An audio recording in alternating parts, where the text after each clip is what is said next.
Hello and welcome to the JB&M Sports Fanatic stream, guys. And so it's your boy JB here, back for another live stream. And so we've got the Arkansas Razorbacks versus the Duke Blue Devils here. And so already with this game on the road here, let's see, Duke wins the tip-off here. And so this game is on the way. And so ball goes out of bounds there. Great defensive possession there by the Arkansas Razorbacks. They're going to bring the ball up court here. And so again, this is a great matchup here. Honestly, my favorite matchup here of this round. And so we'll see how this plays out here. Obviously, a lot on the line here. For Duke, it's all about Coach K and trying to extend the road here for the Blue Devils. Meanwhile, Arkansas goes inside the paint, gets the bucket there, gets 2 points. All right, score right now, Arkansas 2, Duke 0. Duke crosses half court here, has the ball at the top here. A couple guys rolling to the basket. Makes the pass around the perimeter here. Going to try to take his man, goes inside, kicks it back out. He drives inside. Ball's back at the top. Again, they're trying to drive inside there. That's going to be a turnover. That's going to be a turnover. All right, Arkansas Razorbacks with the basketball here crossing half court. Ball up top again. Razorbacks up 2-0 right now. Working the ball around the perimeter right now. It's just a pick for him. It's going to be a foul. So you're going to blow the whistle there against the Duke Blue Devils on that one. And so, oh, man, what's good with you? What's good with you? How's it going, man? How is it going? How's everything going with you? Hope all is going well. Meanwhile, Arkansas inbounds the ball. Has it on the side here. Works it across the middle. Pulls it for three. Misses that. Duke gets the rebound. And then, Nikki, how are you doing? How's it going with you? I hope all is well and that you're enjoying the start to this game as well.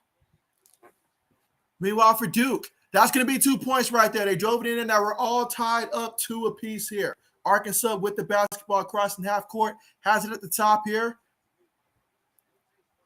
Everybody's around the perimeter right now as they work the ball towards the side. Sets a couple screens. Passes it back out. He's looking. Going to drive inside, lays it up, gets it to fall. All right, Arkansas's up 4-2 right now. Braden, what's good, man? What's up with you? How's it going, man? Have you found a replacement for your Packers at receiver? How's it going? Meanwhile, Duke, he does it behind the back here. He's looking for a shot, looking for it, puts it up, and it's good. All right, we're all tied up 4 apiece here. Early in this one, 17 minutes and 35 seconds left to go in this one. And so old man says, still shocked that Butler is a Patriots again. And so honestly, old man, that just feels like one of those, like a relationship where you thought you were done. Then all of a sudden, or at least you thought your friends were done, then they get back together. That's what that felt like for Malcolm Butler. I thought he would have never did that. But both sides, honestly, pretty desperate if you ask me in terms of obviously the Patriots needed a guy like him in the secondary, and he needed the opportunity. So it just made too much sense not to happen. Sometimes you got to let, bad blood be bad blood. All right, but let's see. Right now, Duke has the basketball across his half court here. Gives it to the forward. He has it up top. A couple guys cutting to the basket there. He's going to try to get to the big man down low. He does. 2 guys is on him. He loses the basketball. Great defense there by the Razorbacks. Coming away with that one. 17 minutes left to go in the first half of play. Crosses half court. Ball's up top. Sets a screen for him. Still looking. Going to try to drive it in there and take his defender. Switches hands. Misses that one badly, but they still have possession of the basketball with about 15 seconds to go on the shot clock. Shot goes up. Shot is good. All right, 7-4. That's our score right now. Razorbacks lead by 3 with 16 minutes, 35 seconds to go in this one. And let's see. Braden says, doing good, JB. Still looking for receivers. You and me both. You and me both. I'll share my scouting report if you share yours, because both of our teams desperately need wide receivers and all like that. And I don't know if we're going to – I don't know if the Patriots are going to get ours in the draft, but you guys got to get someone in round 1. All right, but Duke got that shot to fall right there. Score right now 7-6 with 16 minutes and 13 seconds to go in the first half of play. Razorbacks have it up top. Forward has it. He's going to look for someone to pass the ball to. Nice bounce pass to the guy that's cutting. That's easy. I could have made that layup, guys. Score right there, 9-6, 16 minutes to go in the first half of play. And, of course, I want to hear from you guys, though, in terms of which team do you want to see win this one and advance. I know a lot of people are going to be rooting for Coach K and all like that. I certainly am rooting for him. But, hey, the hoodie doesn't lie today. I'm going Razorbacks in this one. I'm sticking with my projection that I had the Razorbacks going extremely far in this one. I had them at least getting to the Final Four and all like that. I think in one of my brackets, I had them getting to the championship. So I am still rocking with Arkansas all the way. All right, we got a foul called here. But I tell you what, though, I think Duke's going to bring a lot in this game. It's going to be one of those games that it's going to go to the final minute of this one. It's going to go down to the final minute, I feel, in this one. But if Duke wins, believe me, I will not be mad. And again, right now, we are currently at the commercial as the first official TV timeout has been called here with 15 minutes and 37 seconds to go in the first half of play. Let's see. Braden says that you hope that you signed Jarvis Landry. So Jarvis Landry would be a nice addition there. It really would be. But, I mean, with all the crazy trades that's taking place, I mean, is a guy like DK Metcalf, is that even on the radar at this point? I mean, if I was DK, I'd be trying to get out, to be honest. Let's see. Old man says Jameson Williams and A-Rod would be scary. And so, yes, that would be the case, but you can say the same thing about the old Mac Jones there. You know, I'm really personally hoping that we get a guy like Jameson Williams, to be honest. I feel like Jameson Williams, obviously, if it's not for that injury, we'd be talking about him possibly, I don't know, going to a team like Atlanta or something like that. You know, Atlanta loves their receivers and stuff like that. So I think if not for the injury, Jameson Williams would be up there, if not the top wide receiver in the class. But that injury is going to help some team get a better value for him that would not have been able to originally get a guy like Jameis Winston early on. And again, guys, if you're just tuning in right now, we're at the timeout. It's the first official TV timeout right now, and the Razorbacks lead this one 9-6 over the Duke Blue Devils in this one. But absolutely, that would be a scary combination, though. A-Rod's going to need someone. He's going to need someone. Let's see. Old man says, yeah, I don't see him being there at 21. And so, yeah, I definitely don't see that being the case. But you know what? There's always someone that slides on the board that we always know. There's always two guys that you're looking like, man, I can't believe he's still on the board. I can't believe he's still on the board. And all like that. You know, I remember one draft class, especially back when the Patriots had ended up drafting Chad Jackson back around the, 2007 draft class, or 2008, 1 to 2. And I was really hoping that we were going to take Santonio Holmes. And I was really hoping that was going to be the case. But Bill did not do that. And so, I mean, to this day, if he took my advice, things could have been different that year. But I definitely know what you mean. I don't expect Jameson Williams to be there at 21. There's just too many teams. By the time he starts getting into the double digits, someone's going to trade up to get a guy like Jameson Williams. Let's see. Old man says, hopefully it's Andrew Booth Jr. and he falls to 21 and we take him. I think it's possible he can fall to 21. I think it is possible that he can fall to 21. I just question if Bill's going to make that call or not. But hopefully he does. That would be great because I definitely need to have an improved secondary for whenever I play with the Patriots on Madden. And in real life, we desperately need that. But we'll see if Bill does that. But I think it's a possibility. That's someone that could fall to us at 21. I could see that happening, honestly. And it's nothing to do with him. It's just how draft boards are evolving right now. And so that could end up being a steal right there for the Patriots, honestly. All right, but we're getting ready to get back here. You can see Coach K, he's fired up. He wants this. He doesn't want this to be the last game for him. No, he wants another game. All right, we're getting ready to get back to the play here, and we're about to have an inbound here. So here we go. Duke inbounds the ball. Going to bring it up court here with 15 minutes and 30 seconds to go in the first half of play. Duke has made 3 field goals on the court. They've also turned the ball over 3 times as well. So a little bit more consistency would be nice. Drives inside there. Gets blocked, gets it back. Ball goes out of bounds. It's going to be the Razorbacks basketball here. Great defensive possession here. I said it before the bracket began. I said a lot of other things as well, but we're not going to pay attention to that. But I was right about the Arkansas Razorbacks making a run in the tournament. I thought Tennessee would as well, but Arkansas certainly has lived up to that. And we'll see what they do today against here's Duke. I think personally Arkansas will win this game, but we'll see how things play out. But meanwhile, Arkansas has the ball up top, gets it to the forward, makes a nice spin move, but a terrible finish at the rim. Blue Devils come away with the basketball. Going to drive it in there. Kicks it in the corner. He thought about pulling the 3. He's going to take it back, though. They're going to go ahead and set this play up. So, all right, time to run up some screens here. Let's see what they call. All right, he's going to drive to the right. Pulls up on the block, pass it to the big man who's going to draw the foul and get the basket. There we go, 9-8. So 9-8 is the score, plus he'll go to the free throw line here with 14 minutes, 39 seconds to go in the first half of play. Let's see. Braden says, a non-receiver I want the Patriots to draft if he falls is Trevon Walker. Good old Trevon Walker. That would be interesting right there. That would be a very good move right there for the Green Bay Packers if it wasn't for such the big need at receiver.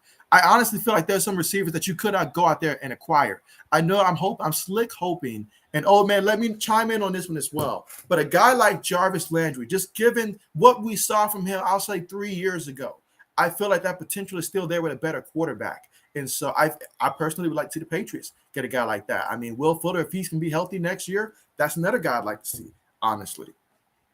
All right, here we go, guys. Razorbacks crossing half court here, sets the pick, going to drive inside there, kicks it out at the last second, fakes the pass, makes the pass this time. He has it, going to try to drive in there, got ripped. Ball got ripped from him.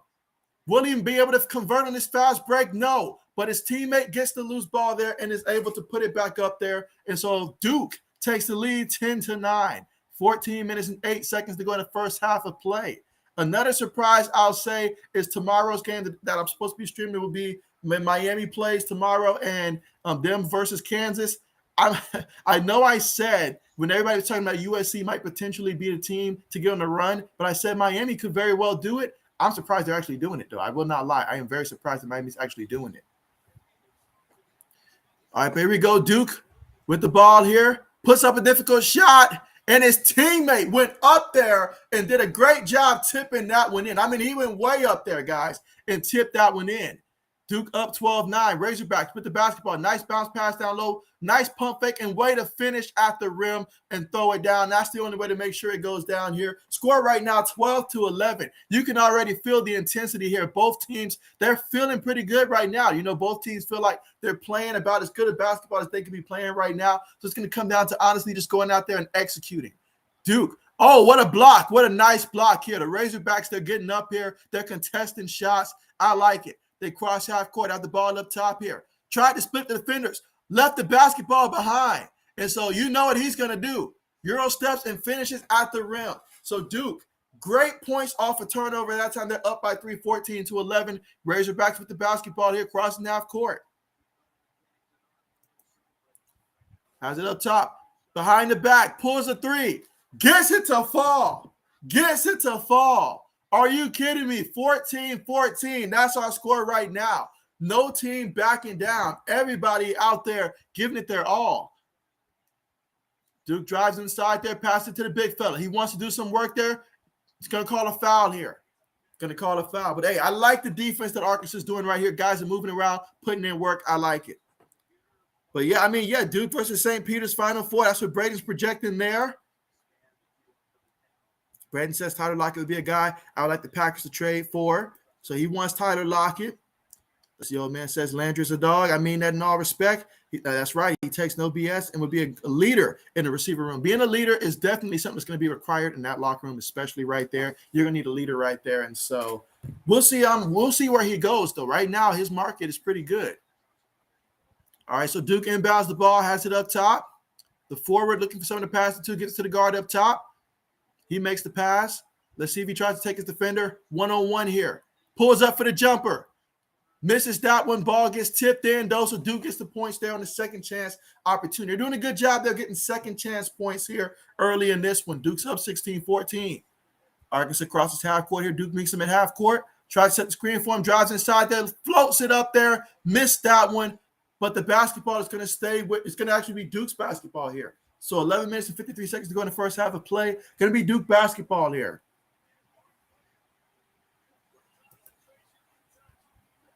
Let's see, Braden says, the only reason I don't want DK Metcalf is we have to pay him. And so, you already know. A guy like DK, you got to pay him. That's why he's off of my list as well. I'm still slick hoping that Julio Jones will come to the Patriots, though. I really am hoping that because we're desperate for a deep threat. We're desperate for that. Let's see, old man says that was a great block. That it was. As the old man says, Diggs might not be a Bills next year. JB, his brother and him already said they would love to play with each other, and now his brother telling him to come to Dallas. And so, we're going to need to recruit both of those guys to the Pats. They're going to want some money. So that would be pretty scary right there if he went to Dallas. and stuff like that. But it would be really scary, actually, very scary right there. That would definitely help Dak Prescott when it comes to fantasy football. I promise you that. But I mean, him, CeeDee Lamb, whoo, that would be a scary combination right there. Very scary. So we'll see how that plays out, though. We will see how that plays out. But so much has happened in this past week. One thing I can say, though, is that the receiver position in the NFL, this is sending a message that teams do not want to pay these wide receivers. So look out. The salary for receivers, we might start to see these receiver salaries start to dwindle out in a little bit. I think these are the last of the big time, like people getting paid at receiver. A lot of stuff's going to happen. Let's see. Brandon says he thinks Julio Jones should go to the Colts and reunite with Matt Ryan. I'm sure that Mr. JB would love to have that happen. He would love to have Julio Jones go there. But unfortunately, someone's got to join my Patriots here, and so I need Julio. And so, Alan, what's good? What's good with you? How's it going, and how have you been? You say you guess Arkansas trying to be like 1994 team that win it all. I don't think they will. But again, it's March Madness. Anything can happen. Anything can happen, guys. I mean, as far as we know, St. Peter's could be the team to cut down the net. You just never know. Anything is possible, honestly. But that's what we love about this game. Anything is possible. But great reference to that game right there back in 94, Arkansas and Duke here. And so I think we're going to have a classic finish to this one here. I mean, we would hate to see the road end right now for Coach K, but I mean, I don't know. I just see something in this Arkansas team that I personally feel like they're at least a Final Four type of team. But we'll see how things play out. Either way, it'll definitely be a win for me regardless of what team wins because we'll get to see great basketball at the next round.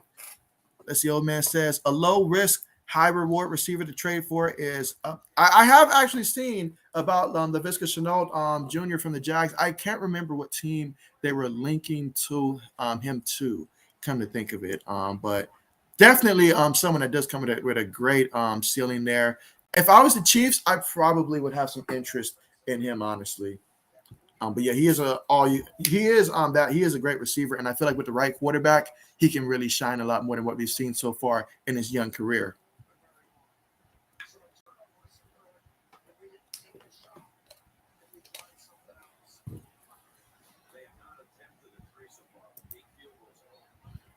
Let's see. Braden says Arkansas made the Elite Eight last year and lost to Baylor. And so, all right, here we go, guys. Duke crossing half court. Passing the ball around the perimeter here. Some backside screens taking place. Kicks it up top. More screens going. They're going to try to get it down low to the post. Gets it inside. And so I always say you got to do your work early. You cannot let a big man get the ball that close to the basket there because when he does, you're going to have to either foul him or he's going to get the score right there. And that's exactly what took place in that moment. Again, the score right now is Duke 16, Arkansas 14. Here in the first half of play with 11 minutes and 35 seconds left to go. Duke's at the free throw line. Free throw is up. Got it to fall. All right, score right now 17-14. One more free throw coming up.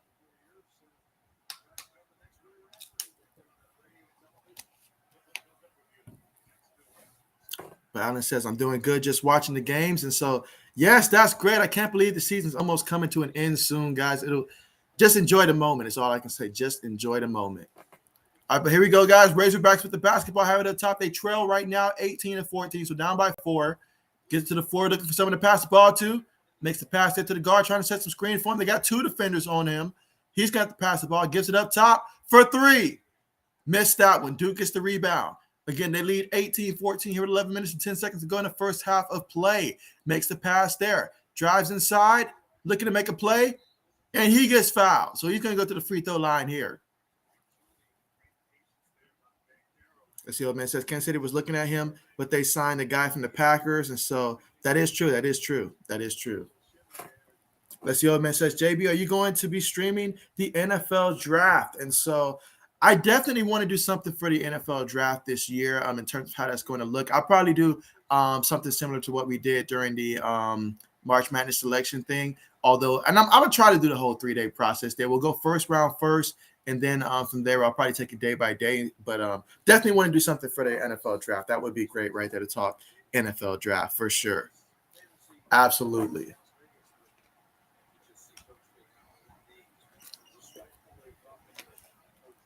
All right, so he hit on both of these free throws. There's some big free throws there for Duke. They're up by 6, 20-14 here. Razorbacks with the basketball up top, looking to set the pick for him. 2 guys on him. They want to get the ball out of his hand there. That time the foul against Duke there, but you know what? I'll never blame aggressive defense here. I love to see when teams are going after it defensively. Again, we got 10 minutes and 54 seconds going to the first half of play. Duke is up 20-14 in this one. All right, Arkansas looking to inbound the ball here. They got to get some points here. You don't want to go in a drought too long in this game. All right, looking to set the screen for the inbounder. They get it to the forward up top. Makes the pass. All right, now they've got it on the side there. The jumper's up. Missed that one entirely. Did not even touch the rim. All right, Duke with the basketball. Let's see what they do. Kicks it out. Going to drive inside. Goes up strong with it. Miss it. Razorbacks get the rebound here, down by 6, cross half court. Pass the ball up top.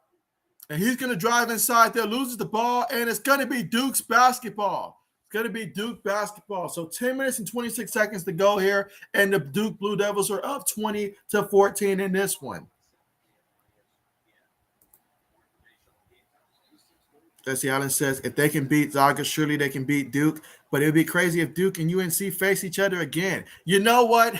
That's the kind of story that you would write out to be if that were to be the case there. I did think about that earlier. I was like, this would give Duke a chance to avenge themselves against North Carolina if that were to be the case. And so should Arkansas fall, that's the matchup that I'm rooting for, honestly. And so Duke drives in there, gets the 2 points. All right, 22-14 as the score right now. Razorbacks have got to get back scoring here because Duke's on an 8-0 run in the last 2 minutes of play. Kicks it in the corner. Jab steps, kicks it back up top. Makes the pass there to the guard, sets the pick for him. Drives inside there, makes the pass to the big man. Big man goes inside, gets 2 points there for the Razorbacks there with 9 minutes and 48 seconds to go in the first half of play. Score Duke 22, Arkansas 16.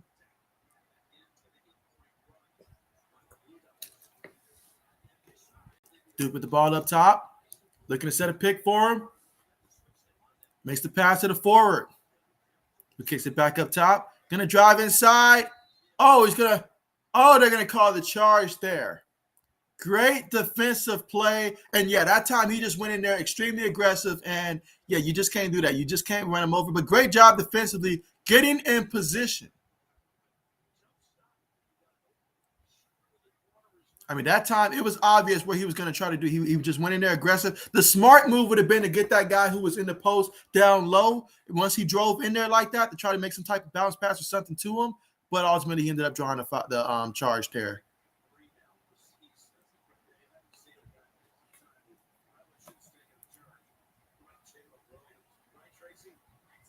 All right, so here we go, guys. Razorbacks inbound the ball and bring it up cross half court here. Makes the pass in the corner. He drives inside, kicks it to the forward, who's going to pull the jumper. Missed that when Duke gets the rebound. 9 minutes and 12 seconds to go in the first half of play. Makes the pass there to the forward. Nice spin. A little short on that one. Razorbacks get the rebound. 9 minutes to go in the first half of play. Loses that one, so Duke gets it back. And another charge. This kid is just waiting on it right now, and he's doing a great job there. You got to appreciate a defender that's not afraid to sacrifice his body on each and every play there to get that charge. And so my man's doing it here 2 times in less than 2 minutes. Look at that. What a play. But yeah, I mean, he is not afraid of the contact, and I respect that. But here we go, guys. Razorbacks crossing half court. The score right now, Duke 22, Razorbacks 16. They set the pick for him. Makes the pass. Got a guy posting up right now. Let's see if they try to feed it to him. They're working the ball around the perimeter here. Couple screens taking place now. Sets the pick for the ball handler. Looking to pass the ball. Throws it down low. Nice pass. Was blocked there by Duke. And so they get the offensive rebound, keep going up with it, being strong with it, and able to draw the foul on that one. Way to keep fighting there and getting the second chance opportunities and at least getting to the foul line. We'll see what he does once he gets to the free throw line. Unless the old man says that he might be wrong, but I believe that Jariah Alexander contract is up next year. And with the Packers not having much cap space, he could hit free agency. So if the Patriots be aggressive, that's a question whether or not they will. Meanwhile, free throw attempt is up and it's good. All right, so that is good. So the score right now is Duke 22, Arkansas 19. It's back to a 3-point game, guys. Let's see what Duke's going to do here. Look at that defense there. They're playing aggressive defense. Drew the foul on that one. But I like the aggressiveness of Arkansas on this one.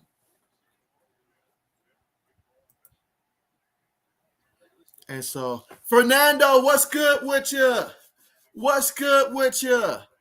How's it going, man? Appreciate you for coming through, man. Thank you so much for coming through. Meanwhile, Duke with the ball here. Drives inside there. Must have been a mistake defensively there because that lane opened up and he took advantage and got 2 points on that one. Razorbacks with the basketball up top. Looking to set the screen there. Makes the pass inside to the big man who finishes with the opposite hand. Good job on that one. 24-21. That's our score. 3-point game. 7 minutes and 55 seconds going in the first half of play. Blue Devils with the basketball up top here. Looking to set the screen. Goes inside. Kicks it out. Going to be a 3-point shot. That is up. No good. Razorbacks get the rebound. Trailing by 3. Kicks the ball up court here. Does behind the back here. Makes the pass. Fakes the 3, goes inside, makes the nice pass, but an even better block there by Duke. They said, get that out of there. Crosses half court, 7 minutes and 29 seconds to go in the first half of play. An off-balance shot that nearly went in there still. But anyways, we got the contact there, and we also have an official TV timeout call there. So they're about to hit the commercial here. Guys, the score right now, Duke 24, Razorbacks 21. But love the intensity that these guys are playing with out here in this one. We're seeing a little bit of everything in this one. And right now, we're currently at the commercial break right now. And again, it's 7 minutes and 26 seconds left to go in the first half of play. And Duke leads this one 24-21 right now. Let's see, old man says, yeah, can't give that ball up. And that young man said, if he hit me. And so absolutely. Let's see, Allen says, if they do, I got North Carolina. So he's saying if Duke would have played North Carolina, he's got North Carolina out there pulling the carpet from up under Duke in their magical run here for Coach K's final story. And so I hear you there. Braden says, Gerard is staying with the Packers, JB. And so Braden's just letting me know that don't get no bright ideas here. He's going to be staying. I just don't see Bill making that kind of another investment next year. I think he'd just go ahead and get a corner this year, raise that guy. But we'll see how it plays out. And again, right now, currently, guys, we are still currently at the commercial so far in this one. Let's see, old man says, this has been a great month of basketball so far. It's been terrific. It's been terrific. That's the word there, terrific, honestly. All the upsets there. I mean, no matter how you fill out your bracket, it's going to basically fail at the end of the day because there's just so much things that happen that's hard to predict. But that's what you love about this sport right here. You absolutely love it. So far in this one, Arkansas, they are 9 of 21 out there on the court. 2 of 7 from 3-point range. Only shot 1 free throw so far in this one. Hit that one. They have a total of 8 rebounds in this one, 2 steals, 2 blocks, and 4 turnovers as a team. They've got 21 points in this one. As for Duke, 10 of 19 out there on the court.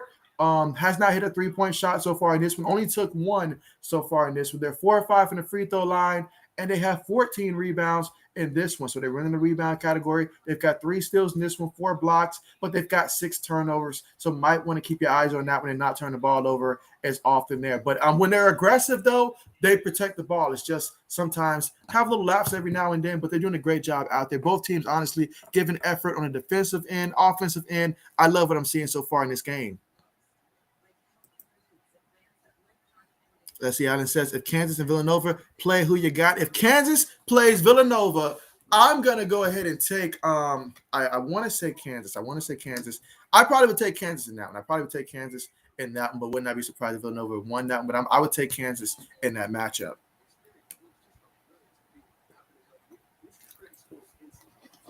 But who would you have in that one, Allen? Would you go Kansas or would you go Villanova? All right, we're getting ready to return back to the action here, guys. Let's see, old man says, we will send you Nelson, Harry, just as a thank you for being a Packer. Just for you. Mike says, Mike, what's good, Mike? What's good with you? You say, JB, who you rooting? And so I'm actually rooting for Arkansas in this one to win this game. And so, because I personally, this is one of the teams that I did say could go on a run here. So I'm going to stick with that one. Duke, well, if they win, I will definitely be happy for Coach K, but I'm going Arkansas in this one. Who you guys got in this one? All right, here we go, guys. Free throws up. I got that first free throw to fall there for Duke. So the score right now, 25-21. And yes, it's still the first half in this one, Mike. First half at about 7 minutes and 26 seconds to go in the first half of play. One more free throw coming up here for the Blue Devils. All right, free throws good. So 26-21, that's our score. 5-point game here. Duke up by 5, but the Razorbacks bring the ball up here. Going to cross half court. Duke meets him at half court. He makes the pass. Working it around the perimeter here. Looking to set the pick. Nice pass down low. Kicks it back up top for 3. Missed that one. So Duke gets the rebound on that one. 7 minutes and 5 seconds to go in the first half of play. Duke crosses half court. Got a guy cutting to the basket. Looking to set the screen. They're going to roll to the basket off that screen there. Ball handler still has the ball. Pulls the jumper and gets it to fall. 28-21. Razorbacks right now. Now's a good time to get on the run. Again, Duke right now is currently in the bonus. Razorbacks give the ball to the forward up top. Kicks it out for 3. Gets it to fall. There you go, 28-21. I mean, 28-24. What a big-time 3 that was. Duke crosses half court here. Gets the ball there in the corner. Drives inside, kicks it to the other corner. He steps back, pulls it, misses that one. Arkansas gets the rebound. So the Razorbacks going to bring it up court, down by 4. With 6 minutes to go in the first half of play, score Duke 24, Duke 28, Arkansas 24. All right, so we got a foul called here. It's going to be against A.J. Griffin for Duke.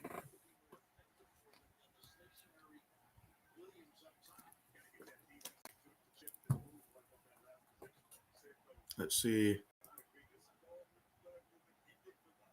Allen says I might be wrong, and so I think I skipped one here. All right, here we go, guys. Arkansas inbounds ball. That gets it to the forward up top here. You see the screens there to free up the guard. He has it up top. Gets it to the forward who puts it up. Missed that one. Duke gets the rebound. So score right now, Duke 28, Arkansas 24. 5 minutes and 40 seconds to go in the first half of play. Blue Devils working it around the perimeter. Got some backside screens taking place as well.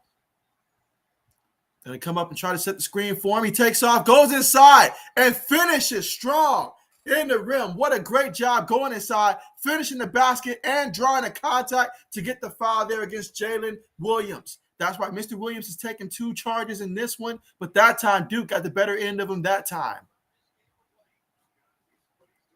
Let's see, Allen says he's got Kansas and North Carolina or Kansas versus St. Peter's. So one thing for sure is that he's got Kansas moving on. I like it. But he says he might be wrong. But, hey, at this point, Allen, any guess, there's no wrong answer. There's no wrong answer. All right, here we go, guys. Duke at the free throw line. Free throw goes up. That is good. 31-24. We got a 7-point game with 5 minutes and 25 seconds to go in the first half of play. Arkansas with the basketball now crossing half court.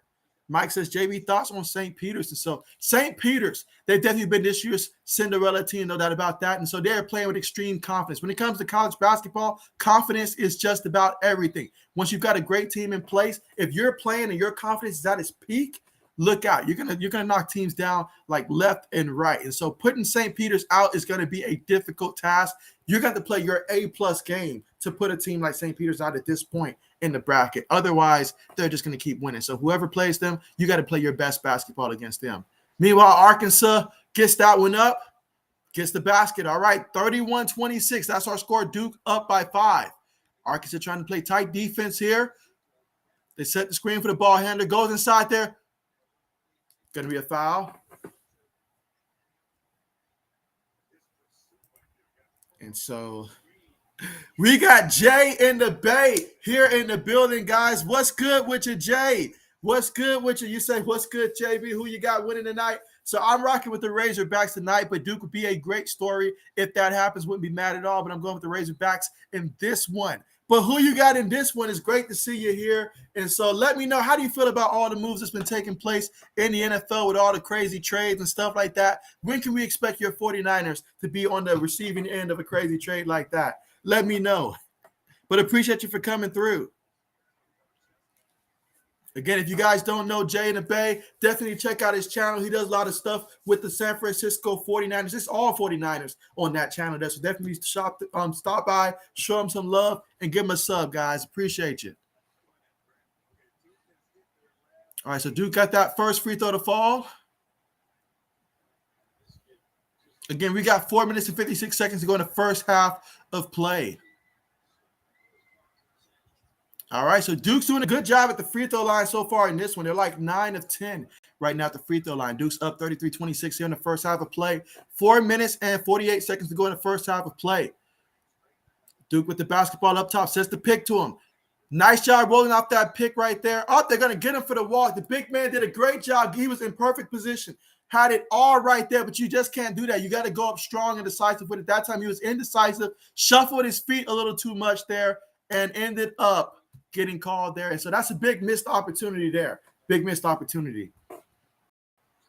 Duke with basketball. They're up 33-26. 4 minutes and 30 seconds to go in the first half of play. Nice spin there by Duke. Goes in there, but misses everything on that one. Ball's going to stay with Duke. And so let's see. Braden says he has Miami versus St. Peter's in a Final Four. Just think about that right there, guys. How many people in their bracket even had this as a possibility in any of their brackets that we could be saying Miami versus St. Peter's potentially? Think about that. That is how wild this year's tournament has been.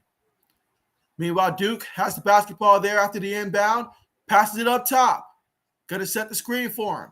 Switches defenders, makes the pass, misses that one. Arkansas with the rebound, going to bring it up. Trailing by 7.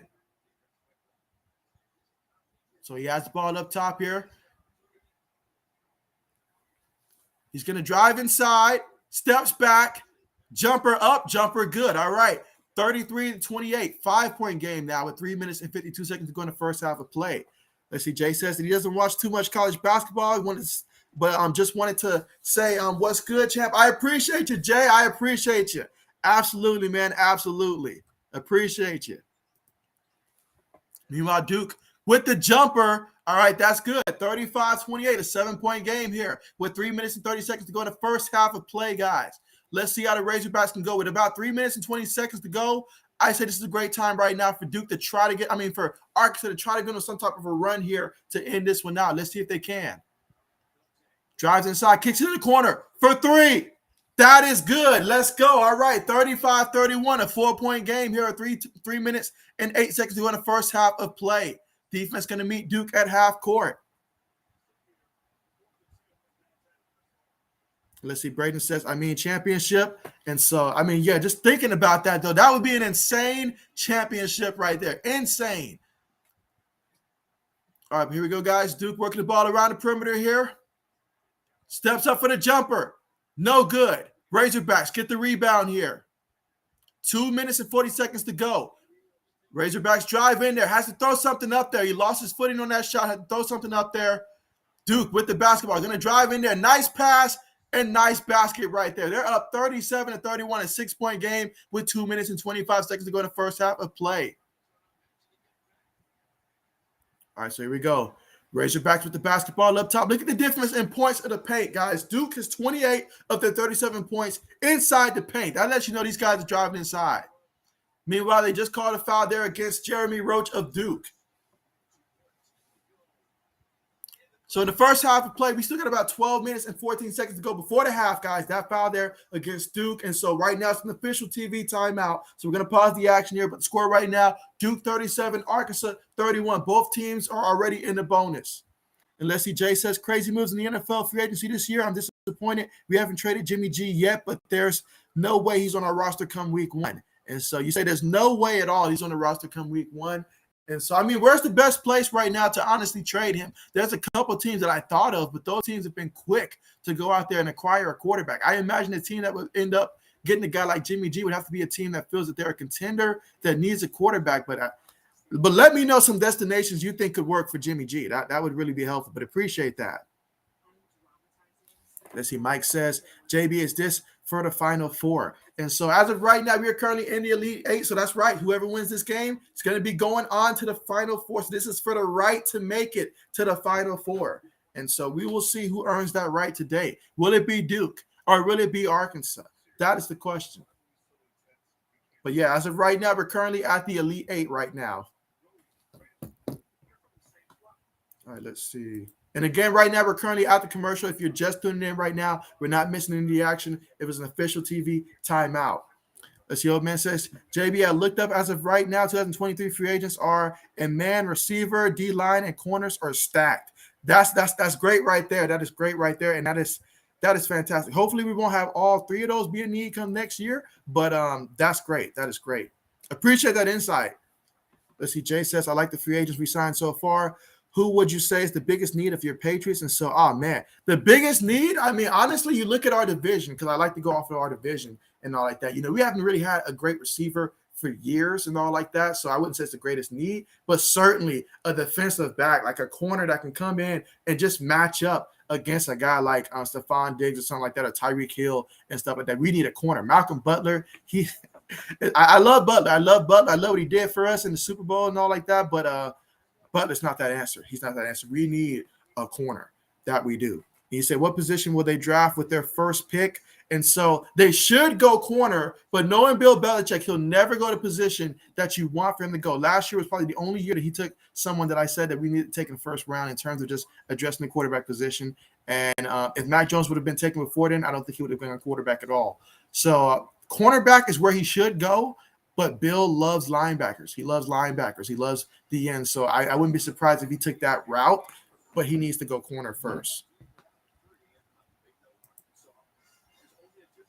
Let's see. Mike says, who the 49ers quarterback? So the 49ers quarterback as of right now is still Jimmy G, but don't forget Trey Lance is the future, but it's still Jimmy G as of right now. We're getting ready to return back to the action, though, now that we're coming back from the official timeout. But as Jay just said right there, make sure you guys smash that like button here for the stream. And if you're someone that's new, go ahead and make sure you are subscribed to the channel because, hey, we've got quite a few more games coming up here for March Madness. And not to mention, in addition to that, I do other content as well. So definitely make sure you guys are subscribed to the channel. But here we go, guys. Coming fresh off of that timeout, Arkansas with their free throw.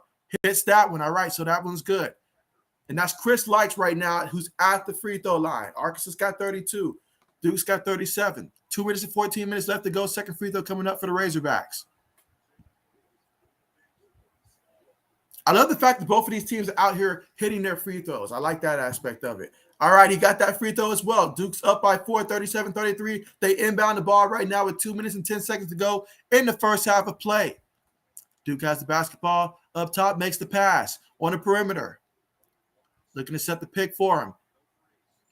Makes the pass across court. Going to drive inside, kicks it back out. And they're going to call a travel there. So they call a travel there against Duke. And so that's pretty much what's been happening in this game right here. Duke's doing a tremendous job of getting points. But anytime you force them to have to hesitate and stuff like that, they start to get those turnovers. You've seen a couple times where you'll get a travel, you'll get a walk or something like that. And so therefore, you know, if I'm Arkansas, I'm trying to force these guys to hesitate and have to make split decisions when they drive in there. But meanwhile, Razorback put the shot up there, missed that one. That was an opportunity there. So, you got to be careful with the basketball there. Good job by Duke by just being able to not turn the ball over there, but you got to make smart passes in this one. We got 1:29 left to go in the first half of play, guys, in this one. Duke with the basketball makes the pass up top here. He's going to pull a three, and he's going to hit the three. Okay, 40-33. What a big three-pointer that is right there for Duke. Duke has not made too many threes in this one. In fact, I think that was their first three-point shot of the game. So what a great job there. Arkansas with the basketball now, drives inside, kicks it out. Gives it to the big man. The big man passes it there. Let's see what they do. The guard has it. Going to step back for the jumper. Missed that one. All right, Duke get the rebound.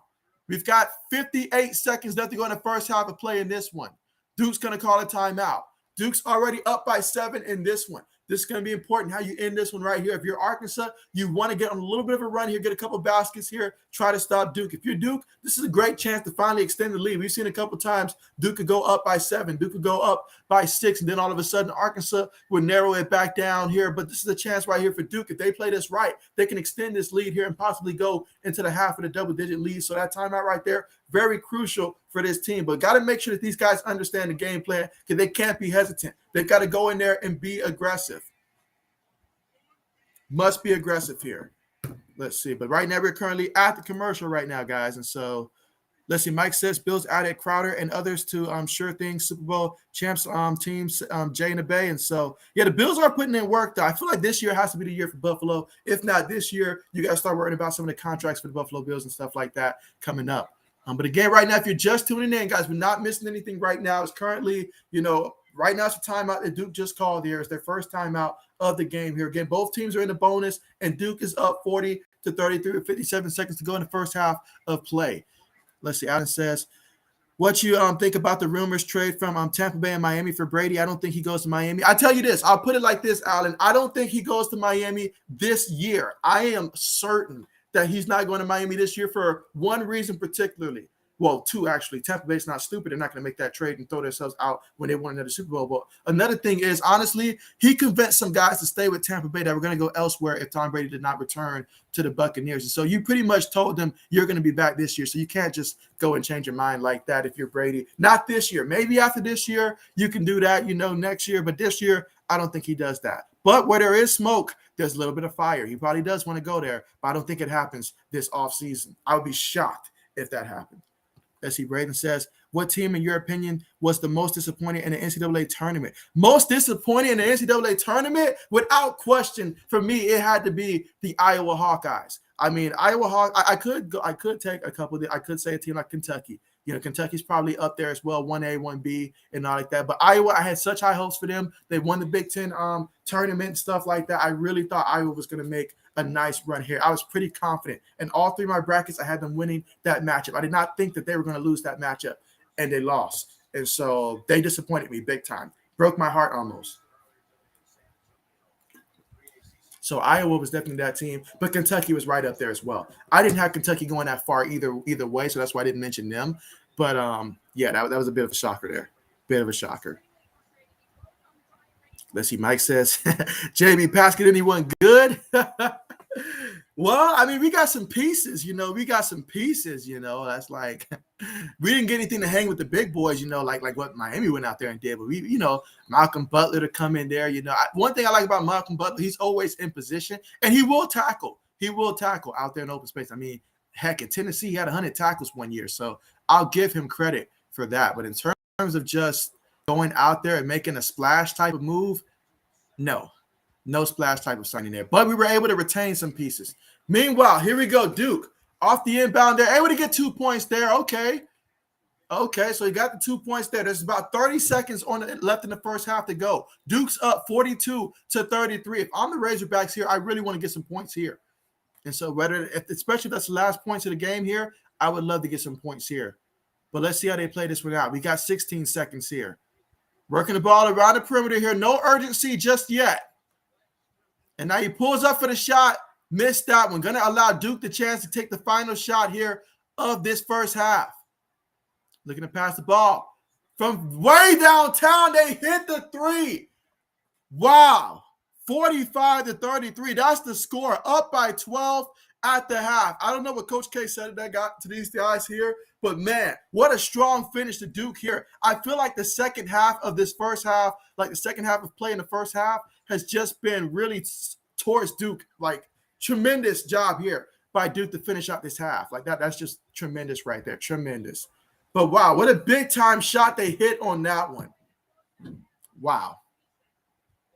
And so, guys, right now we are currently at the half, guys. And so the score right now at the half, Duke 45, Arkansas 33. So just a quick recap so far in this one. So for the Razorbacks, I'll start with them. They are 13-32 out there on the court, 4 of 11 from three-point range, 3 of 3 from the free throw line, and they have 12 rebounds in this one, 2 steals, 3 blocks, along with 5 turnovers as a team.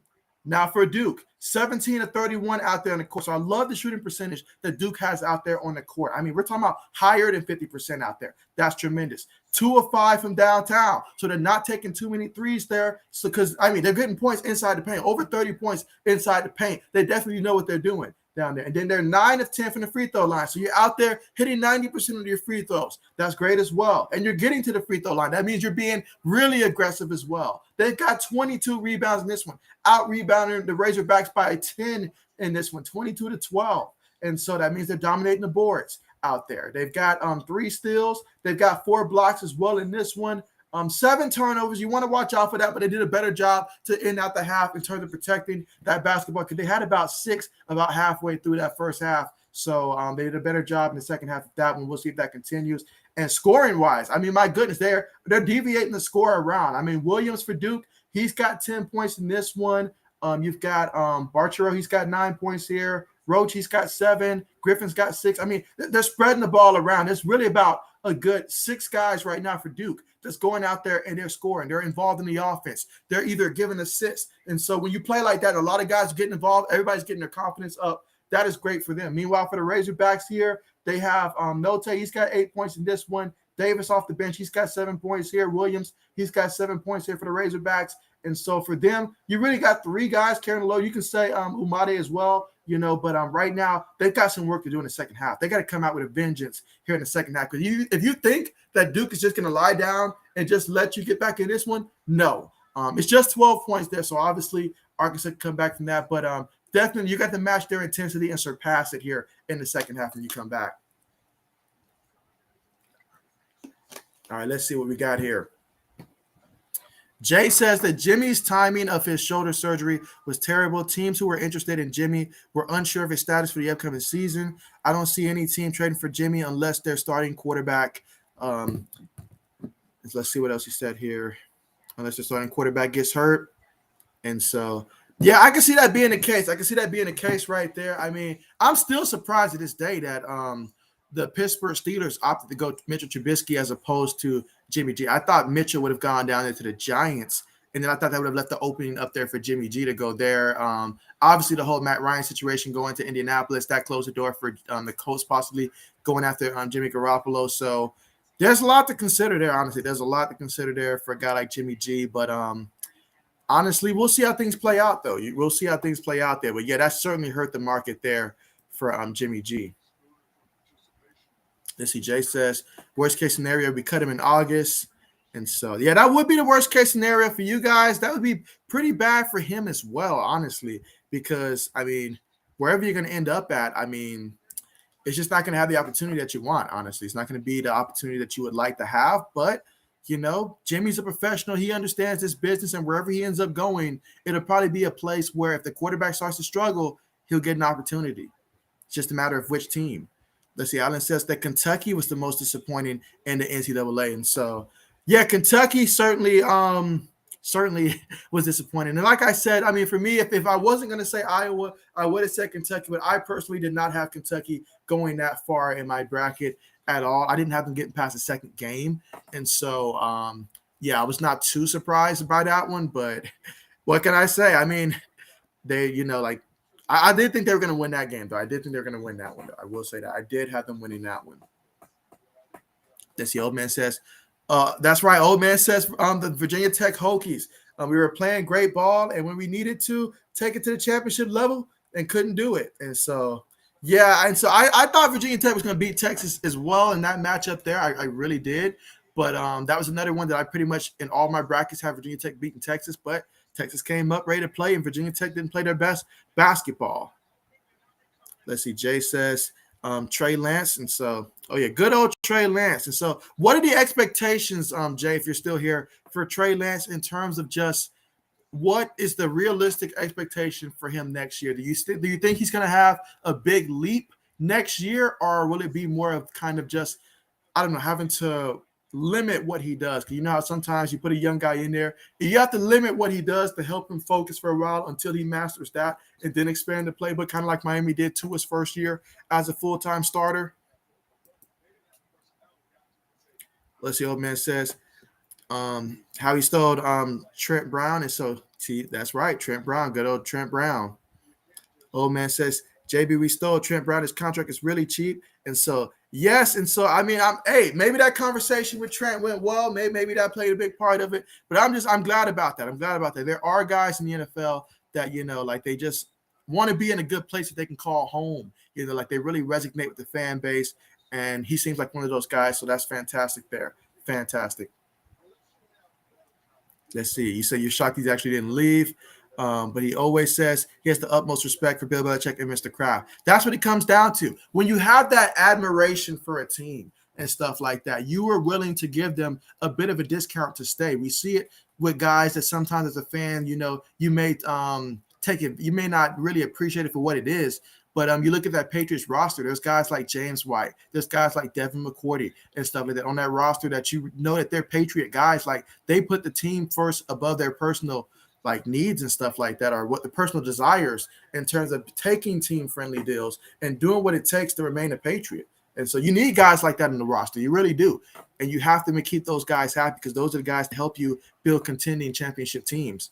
If you build a team where your entire roster is just money hungry, then everybody's going to be gone before you can build a real championship team. Let's see. Mike says, JB, who could beat the Bills? You say you guys got Allen. And so who could beat the Bills? That's the question. One thing that I think that we can all agree upon, Mike, is that in the course of the NFL season, I'll caution you like I cautioned Buccaneer fans last year when they really got upset because I said the Buccaneers were not going to go undefeated, and they looked at the schedule and said, who's going to beat us?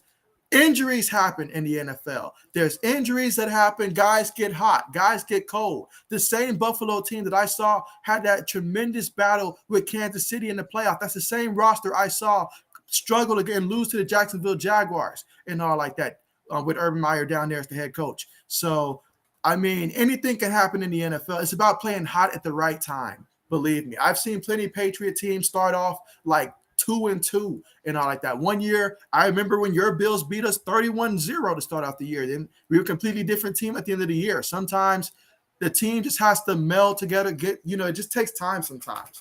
And so you don't pick up where you left off at the previous year. That's for sure. Guys get injured. Guys get more old, all that stuff.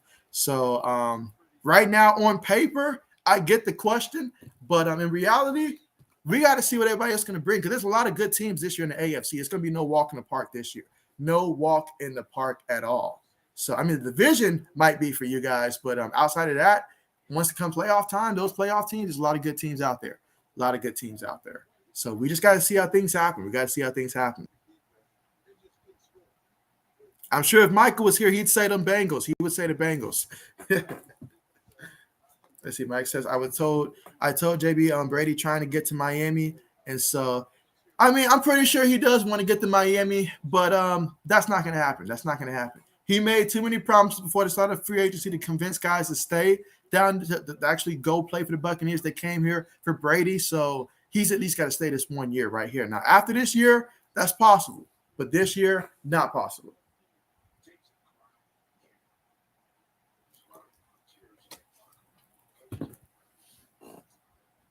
Let's see. Mike says Bill Belichick is terrible at GM. And so I'll put it this way.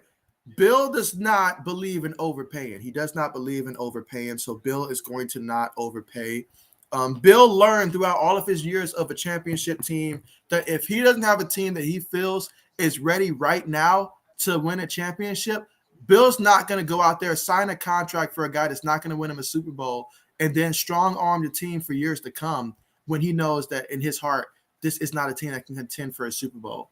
He'll just go ahead and get some cheap option to come in here, see what he can do. It might be a guy that might actually work out and stuff like that, but see what he can do. And then the next year, reevaluate the team and let's see if he feels like we're in a position where we can get a couple guys early on to come in here and make a run. Bill's not just going to go out there and spend money just to solve the position to make the team competitive in that sense. When he feels that he can develop guys. He feels that he can develop guys. And unlike most coaches, Bill Belichick is not on the hot seat. Every other coach in the league, they have to worry about their job. They can't afford to do what Bill Belichick has the luxury of doing and saying, okay, this year I've done enough in my career to where this year, if we have a down year, I'm good, so I can focus on the following year. No, every other coach has to overpay, make a crazy trade just so they can keep their job after the season and be well and do good enough in that sense. So it's a little bit of a different scenario for Bill Belichick as opposed to other coaches. They don't get that luxury. Bill O'Brien tried that mess. He was canned immediately. The fans turned on him because he didn't have that credibility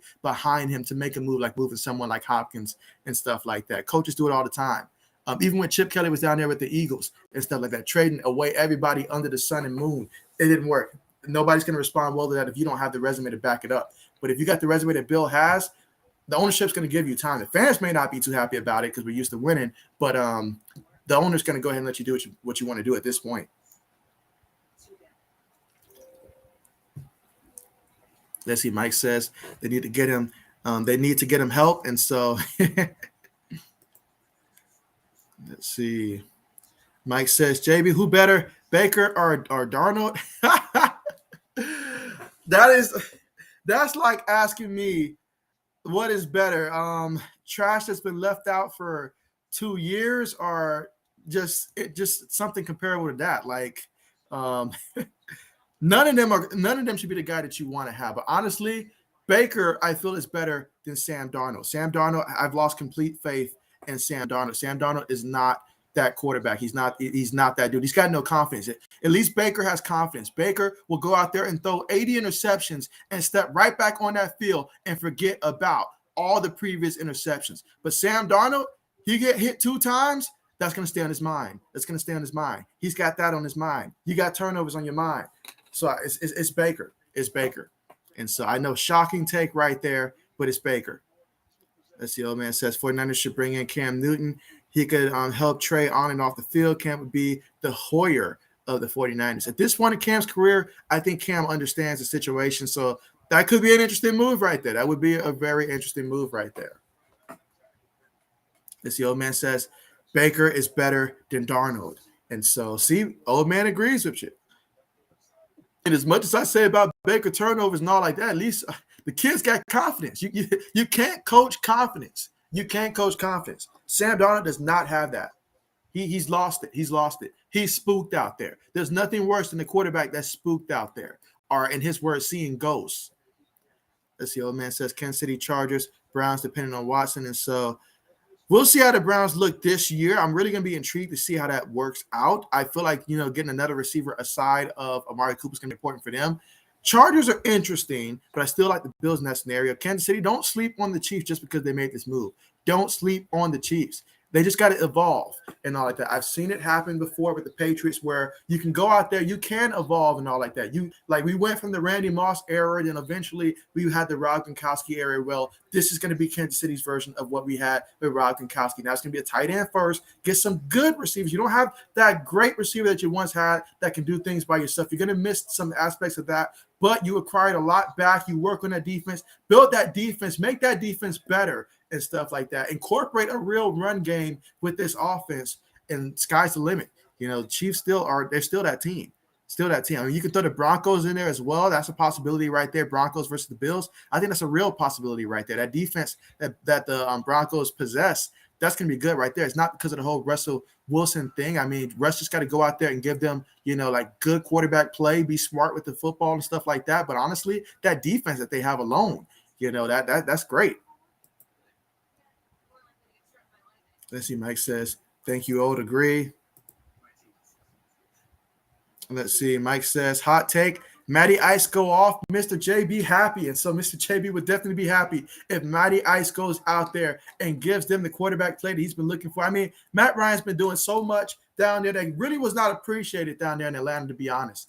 And so Matt Ryan going on to Indianapolis, it could not have been a better situation for him. The only downfall for him is simply the fact that, unlike what Matthew Stafford did with the Rams, basically all they had to do was beat Tampa Bay and then try to beat Green Bay as well. Obviously, I know the regular season there were teams like the Cardinals, but really, in reality, when it came playoff time, I mean, there was only a handful of teams you had to worry about. But this year, once we get to the playoffs in the AFC, my goodness, the wild card teams would be just as scary as the first seeds and stuff like that. So Indianapolis is going to have to do a good job during the regular season and try to get off to a faster start than what they had last year when they got off to an extremely slow start that cost them the playoffs and stuff like that. If they can get off to a fast start, they'll be good. I mean, I know that we talked about Carson Wentz was not clutch and stuff like that, but Matt Ryan, the experience he got passing the ball, he's going to be rejuvenated with this team. So I expect big things for Matt Ryan down there in the AFC South. The AFC South is a division that can be had. Obviously, it's going to depend on Tennessee. You know, I feel between obviously still those two teams, Tennessee and Indianapolis. We'll see how things play out. Jacksonville has made some pretty good moves, though. We'll see how that plays out. If they just get off to a hot start, we'll see how that works. But ultimately, Indianapolis and Tennessee, we'll see who gets that division.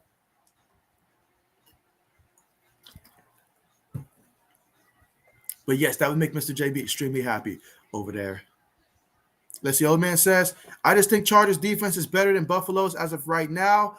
Buffalo still doesn't have a running back that teams fear. And so that's true. That's true. But for me, I view the Chargers like last year, I was very high on the Chargers. If there's one thing that gets me about the Chargers is being consistent every single, like I need to see you be consistent.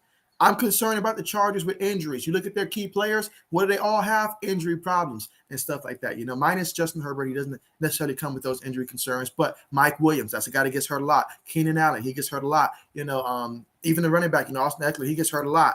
And so those guys get injured a lot. You know, they overpaid, I feel like, for J.C. Jackson. J.C. Jackson's a great cornerback and get you some turnovers and stuff like that. But will he be able to go down there and lock down a receiver like Stephon Diggs in that matchup right there? I have some questions about that. Odds are if those two teams play in the playoffs, it's going to be down in Buffalo as opposed to down there in the Chargers. So, therefore, that's another factor to throw in there. So, all that considered, I would like Buffalo in that matchup there because, quite frankly, I'm concerned the Chargers will probably be injured and banged up at that time or either just won't be consistent each and every time. They like to go for it a lot on fourth down, and they fail. Unlike Buffalo, when they go for it on fourth down, it can't be stopped, it seems like. But again, if you guys are just tuning in right now, it is still halftime right now. So it's still halftime currently right now. But the score is Duke 45, Arkansas 33. And so I see right now that we have 9 thumbs up, guys. And so let's make sure that if you haven't already, that you do press the like button here and leave a thumbs up here to show support for the stream. And if you're someone that's new, make sure you guys are subscribed to the channel. And again, tomorrow I will be streaming again Miami versus Kansas, guys. And so that's going to be a great one tomorrow. We're going to be looking forward to that stream as well. And so I appreciate you guys, though, for coming out and joining us here. Let's see. Mike says no, but in a few years, Brady going to the Dolphins. And so at some point, I'm going to say the unpopular take. At some point, Tom Brady has got to retire. At some point. I mean, you can't keep gambling, like rolling the dice each and every year. At some point, this man's got to retire. He's going to be playing all the way throughout his grandkids graduating and stuff like that. He might even end up playing with his grandkids at some point. At some point, Brady has got to retire and stay retired. Let's see. Old man says, Brown, same thing. Defense is top defensive. And so, hey, I do like the defense there. I do like that opportunity that's in the division there. Obviously, the Bengals are there. Bengals got to show me that they'll be consistent because if they don't fix that offensive line properly, it could really derail the season for them. So we'll see how things go there. It's hard to replicate that success back to that level because they did some things there that was outstanding.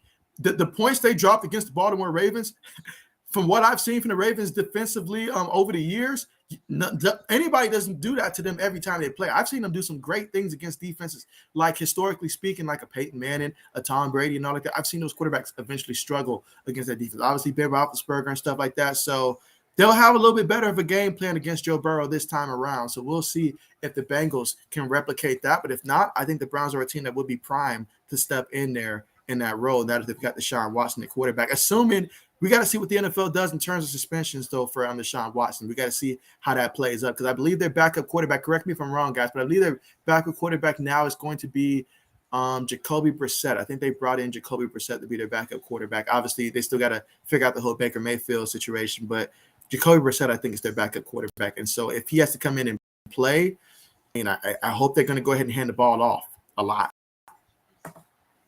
Let's see. Mike says Bill Belichick is at drafting. I've been pointing out for many years. And so, yeah, Bill's terrible at drafting. That is true. But there's a lot of GMs out there that struggle at drafting as well. I mean, you look at the guys that actually pan out throughout the draft. And so, there was once upon a time where a lot of GMs passed on this guy by the name of Tom Brady for about all the way to the 6th round. And somebody thought that Jamarcus Russell was a first overall pick. Mistakes happen a lot in the draft, but It's all about systems. Sometimes you draft a guy and the talent is there, but Bill Belichick, especially for receivers, Bill Belichick runs a hard system to learn for receivers. So sometimes they may have the skills, but they just may not have the IQ that it takes on the field to be able to comprehend and truly understand and be at the spots that they need to be at and learn that playbook, that complicated playbook that Bill Belichick and the offense likes to run. But many factors go into that, injuries and stuff like that, many factors. But the draft is just like a lottery. If you're lucky, you get about 3 good guys from that draft class if you're lucky. Let's see, man says Kansas City just because you never know how Kansas City is going to play. And so, you never know it now. They'll have to definitely reinvent themselves a little bit offensively, but the pieces they brought in, they're workable pieces. Let's see. Old man says the Bengals fixed their main problem this offseason. They will be a scary team. And so there you go. Mike says Bill Belichick just really good coach only. And so I'll say this, Mike. I mean, I'm pretty sure Bill Belichick had a lot to do with, acquiring a guy like Wes Welker, maximizing him, acquiring a guy like Randy Moss at the time. And so when he has money to spend in free agency and he can really use the attraction of getting guys, he can really make that work. I think he's a great evaluator of talent as well when it comes to positions like defensive back. I give him credit for defensive back. I give him credit for linebackers, all that stuff. So there's some areas that I feel like he is better at than others for evaluating talent. Like I would not ask him to draft me a receiver at all. In fact, I tell him to stay away from that. I'll do it myself. But yeah, some positions I agree with you, Mike. Others, I think it's just he's hit or miss, just depending on the positions there. But here we go, guys, back in the second half of play. So Duke with the basketball here. They're up 45-33. Gonna drive inside. It's gonna be they're gonna call a double dribble here against Duke. So it's gonna be a turnover here. It's gonna be Arkansas's basketball here in the second half of play with 19 minutes and 25 seconds to go.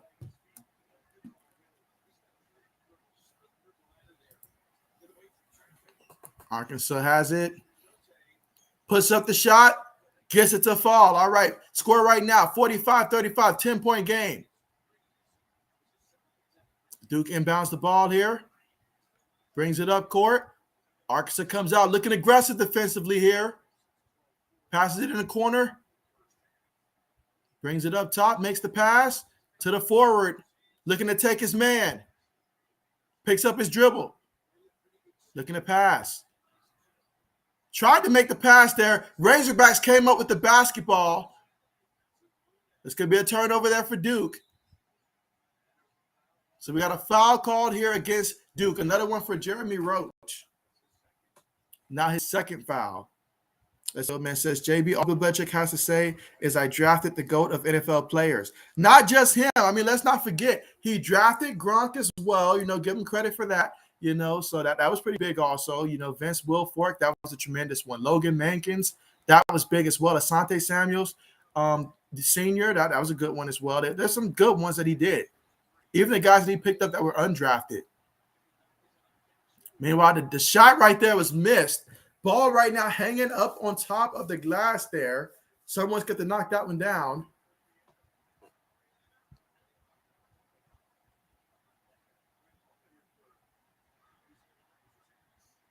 All right, so, and again, the score right now with 18 minutes and 22 seconds left to go in the first half of play. The score right now, Duke 45, Arkansas 35.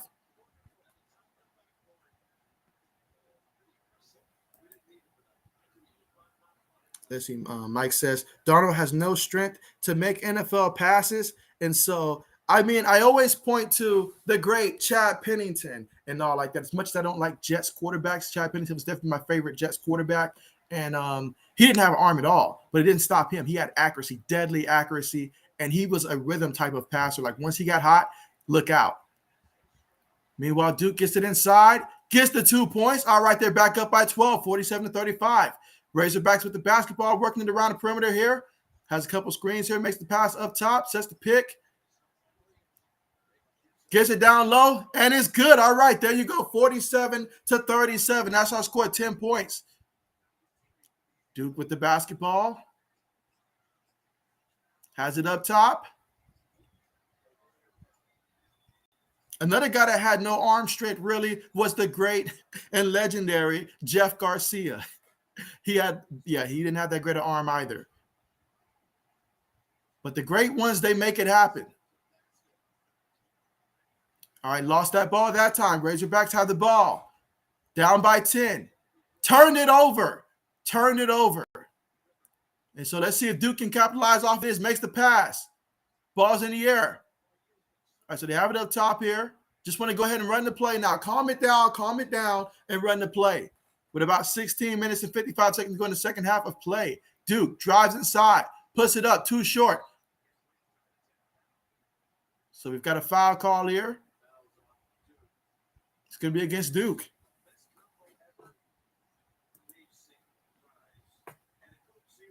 So Mike says, is Duke Johnson good? Duke Johnson is the kind of running back that you want him in a, like, I don't want to say an emergency situation, but he's a great complementary type of running back, you know. Like Duke has his moments and stuff like that. Is he going to go out there and win you an NFL MVP award? No, but he's someone that's going to go out there and if need be, Duke could go out there and carry the load for you for some games and stuff like that. So I think that's a good pickup there. That's really a good pickup to have a guy like Duke Johnson, honestly. All right, speaking of, Arkansas puts the shot up there. Missed that one. All right, Duke gets the rebound. Crosses half court. Gets the ball in the corner for three. Nice block there by the Razorbacks. Again, they trail 47-37. Has it up top. Williams looking for someone to pass the ball to. Passes it in the corner.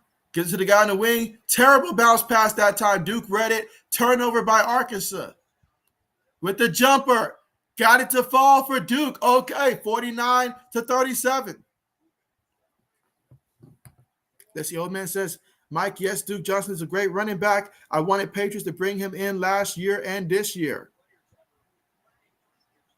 That's the old man says, if Brady went to the Dolphins, JB, I'm going to jail because I'm taking his kneecap out. I'll take the other one out. But knowing him, he'll try to play without a knee.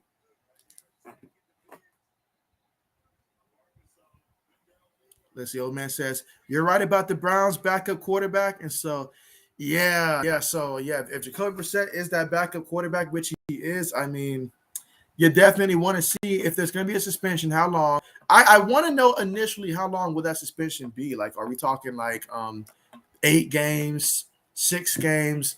Because you know he's going to try to appeal. It probably take off about 2 games after the appeal, stuff like that. So I do want to see what they're thinking in terms of how they're going to go about this one. But again, if you're just tuning in right now, we're currently at the commercial right now. We have a foul, though, against Duke when we come back here. But, yeah, so we're currently right now at the commercial. The score right now is Duke 49, Arkansas 37 here in the second half of play with 15 minutes and 43 seconds to go in the second half. Again, if you haven't already, make sure you press the thumbs up button and also subscribe to the channel if you're not subscribed already. We do these play-by-plays along with a lot of sports news updates and all that different stuff, so make sure you guys are subscribed to the channel. Let's see, Mike says, mark my word, 2 to 3 years left. I'm sorry, 2 to 3 years, Brady will be a Dolphin. So Mike has that. I think if he had his choice, I think he would choose the 49ers over the Dolphins. But we'll see. We'll see, especially if Sean Payton will be able to come back and join them down there in Miami, then perhaps that may happen. But that would be in the future. Let's see. Mike says, I will extend on an olive branch on Bill Belichick somewhere in the middle. We are right about his GM abilities. And so, I mean, make no mistake now, Bill Belichick, he does it without emotion when it comes to some of these players, you know, like cutting guys before the start of the game when they were thinking they were probably going to be the starter and stuff. Well, not before the game, but before the regular season, things like that. Trading guys a little too early, all that stuff. But at the end of the day, Bill's just confident in his system. He has the belief in his system, and I can't blame him. He found success, so I won't blame him for that. I won't blame him for that. But again, right now we are currently at the commercial thanks to an official TV timeout, guys. Duke is up by 12 right now, 49-37. We got 15 minutes and 43 seconds to go in the second half of play.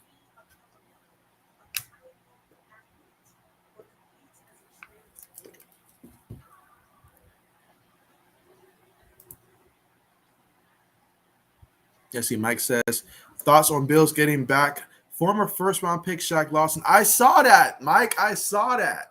And so, I mean, it seems to be the off season of forgiveness where guys are like, you know what?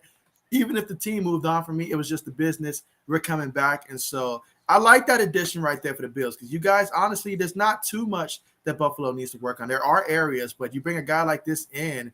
I thought that was a good move for you guys. Honestly, he can complement whatever you guys do in the draft, but the draft is going to be where you guys really make your mark this offseason in terms of getting better from last year. So but that was a good pickup to bring Shaq Lawson back. I've been very fond of Shaq Lawson throughout the NFL.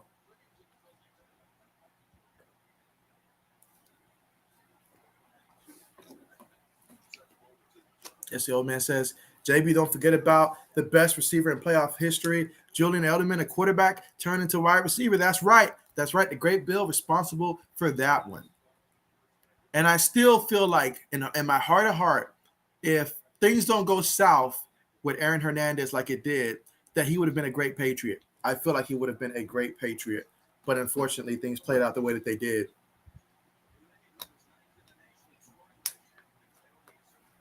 All right, so here we go, guys. Ball's inbounded here for Duke. They're up by 10, 49-39. Passing the ball here to the guard. You can see that Arkansas is playing tight, aggressive defense here. Both teams have turned the ball over in this one. Duke trying to drive inside there. Has it on the block, couple moves. Puts it up there, missed it, but they get the rebound. Goes up strong with it, gets the 2 points. All right, 51-39. We have a 12-point game here with 15 minutes and 10 seconds to go. Makes the bounce pass and an excellent finish there for Arkansas. But before he can get up, Duke's already passed the ball. Cross half court, stepped out of bounds. So turnover on that one. They tried to be quick with it to take advantage of the numbers, was unable to do that.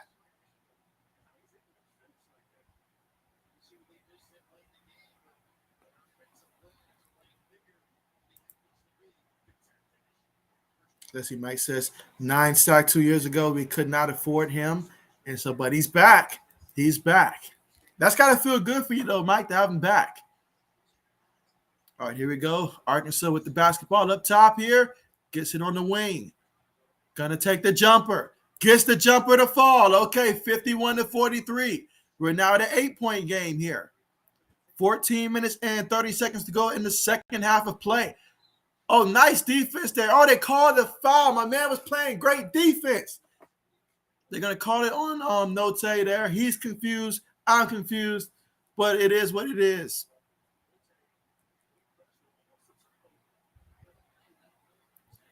Yeah, he was just applying good pressure on that one. I like the defense that he was playing on that one. I won't fault the guy for that. Duke looking to inbound the ball. Oh, dangerous one there, but Duke keeps the ball. So Duke's got to kind of calm it down here. Has it up top. Got a couple screens taking place. Picks up his dribble, makes the pass. He has it up top. Trying to take his defender. Goes inside, lays it up. Gets it to fall. All right, a 10-point game again, 53-43. 14 minutes and 5 seconds to go in the second half of play. Razorbacks with the basketball, makes the pass up top. He's going to drive inside there, loses the ball, but the ball's going to stay with the Razorbacks here. 10-point game, 14 minutes and 1 second to go. You see, Mike says, JB, I was bummed for you when I saw Ohio State lost. And so, well, Mike, I did see it coming. I was just thankful we got past the first round this year. We were not consistent at all this season. But absolutely. Meanwhile, all right, so they got the layup to fall that time there for the Razorbacks. 53-45 here. But they've got to play some great defense here and get a couple points here to try to narrow this lead a little bit more. All right, so Duke has a guy getting open here. They pass the ball to him, looking to set the screen for him. Drives inside, steps back, pulls the jumper, missed that one. Razorbacks get the rebound, going to bring it up. Has it up top. Gives it to the big man who has some space. Lays it up there plus the foul. Let's go. All right now it's a 6-point game, and we got a free throw coming up here for the Razorbacks.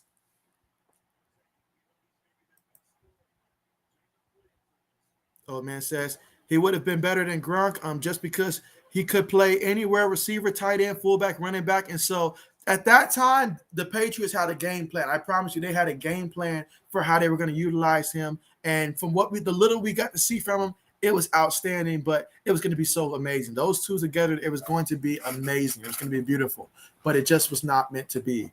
Was not meant to be. All right, Duke inbounds the ball.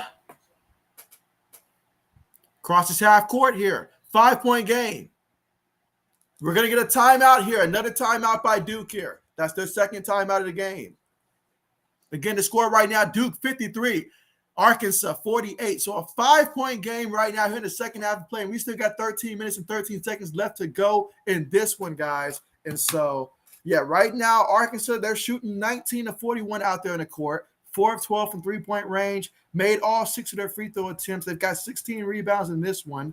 They've got 3 steals, 5 block shots, but 8 turnovers in this one. They've got 2 guys with 12 points. That's both Note and Williams. So they've got their guard and their forward here with 12 points. You've got Umade with 9 points as well. Davis off the bench with 7. Meanwhile, for Duke, 21 of 40 out there on the court, so still over 50% field goal percentage here. Then you've got 2 of 6 from downtown, 9 of 10 from the free throw line. And rebounding wise, though, they've got 25 rebounds in this one. So again, Duke doing their job on the boards in this one. But they've got 5 steals in this one. They've got 4 blocks, but they've got 10 turnovers. And so got to watch out for them turnovers there. They've got 10 of them so far in this one. We'll see how things play out the rest of the way. But Moore Jr., he's got 10 in this one. Becharo, he's got 11 in this one. He averages, I think, about 19 points a game.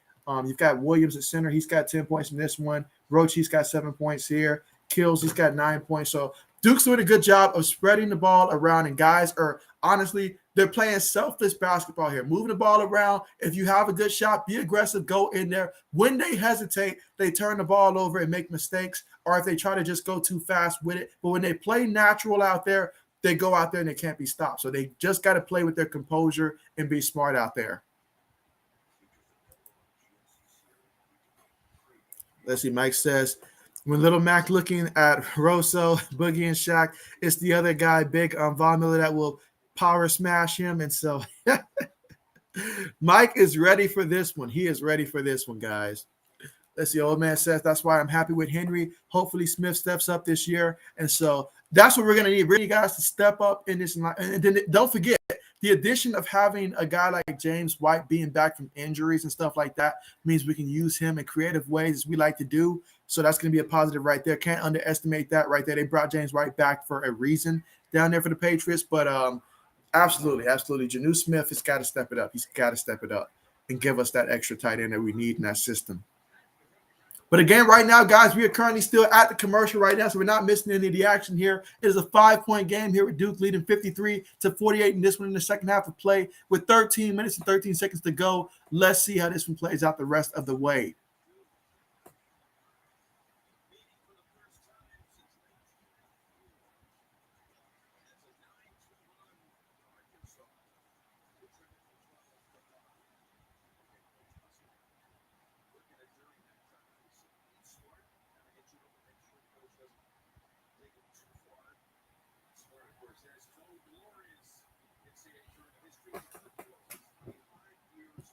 All right, so we're getting ready to return back to the action here in a second.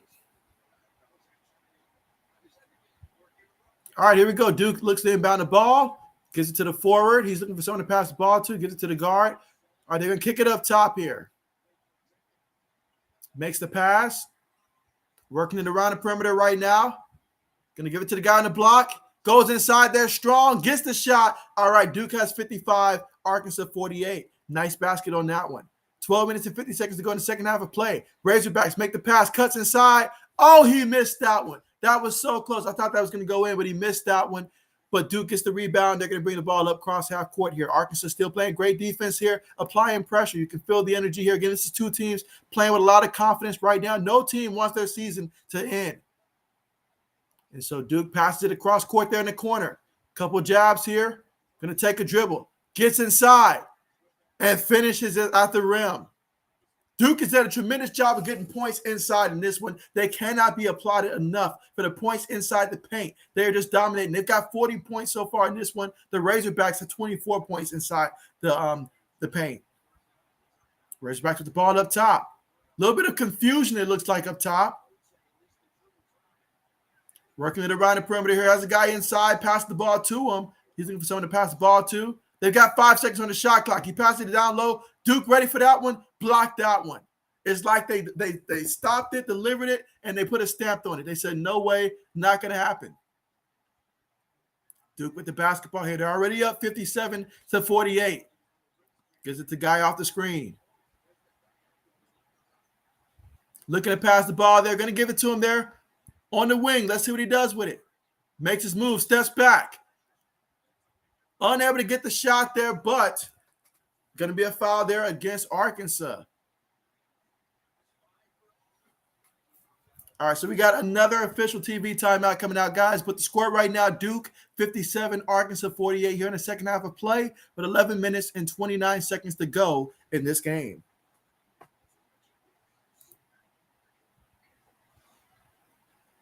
Mike says, I forgot you old man Butler. And so absolutely, guys. But yeah, the score right now, again, Duke 57, Arkansas 48 right now.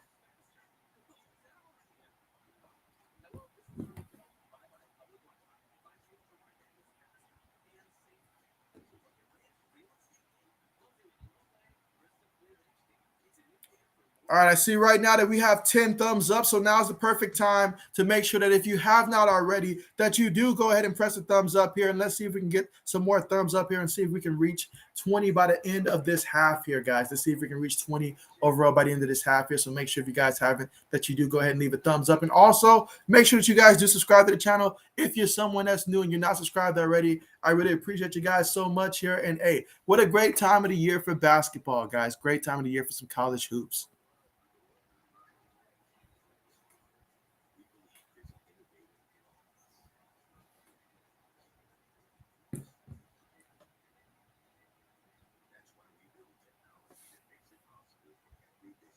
But yeah, looking at the difference here, some of the biggest differences that stands out in this one is simply the fact that Duke's doing a tremendous job of getting inside the paint. They're doing a fantastic job of getting inside the paint in this one. I mean, outstanding. Over 40 points inside the paint. When you're doing that, you allow yourself to go in there and take high quality shots out there. And it's been working for them. It's been working for them. I mean, they're shooting over 50% out there in the game. They're doing a great job going to the free throw line because they're attacking inside, being aggressive. Guys are finding the matchups that they want. And quite frankly, they're just winning their matchups out there. They're going out there, taking care of business here. They've already got 3 guys here that's in double-digit scoring. And when this game is all said and done, they might have 6 guys over double-digit scoring right now. That's what it's looking like right now for Duke. So they're doing a tremendous job getting assists here, passing the ball, giving the guy to the open guy, and honestly, just beating their man in coverage here. And, I mean, Arkansas is playing good defense now. Don't get me wrong. They're playing good defense. But the fouls and stuff like that is crazy. It's crazy.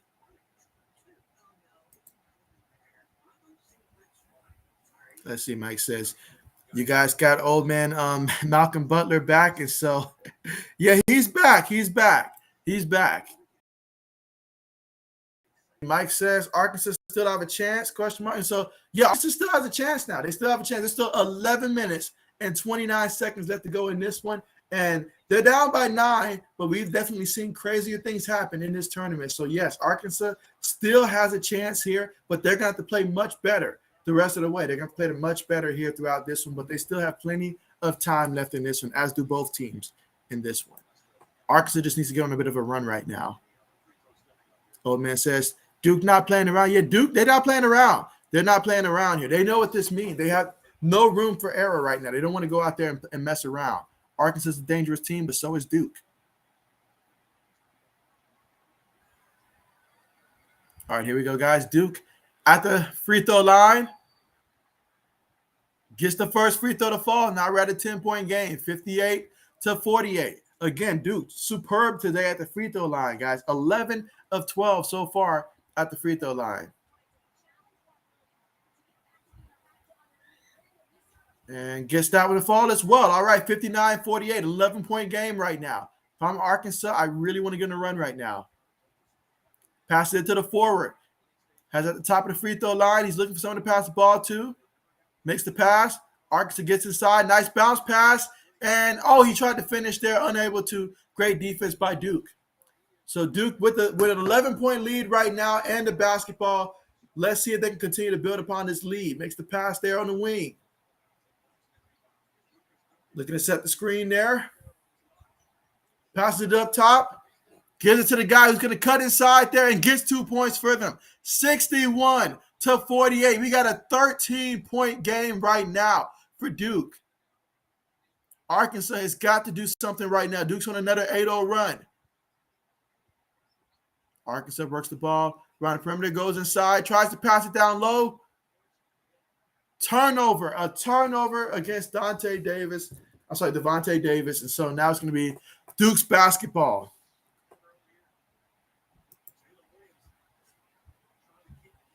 Let's see, old man says, JB with receivers getting traded. Maybe we should offer Nelson Harry and a 6th-round pick for Cooks. Texans get 2 receivers, and we pick and a pick. We get our true number 1 receiver back. I'm all for it. Put him on the phones. I'll make the call myself. Meanwhile, Duke continuing to get more buckets. This time, Wendell Moore Jr. with the jumper right now. 63-48. This is a 15-point game right now. A 15-point game. And so the Razorbacks having no other option but to call a timeout right now. Call a timeout, and they've got to have a heart-to-heart right now with these guys. We got to figure out what's going on right now. We got to figure out what is going on for the Razorbacks here and correct this now.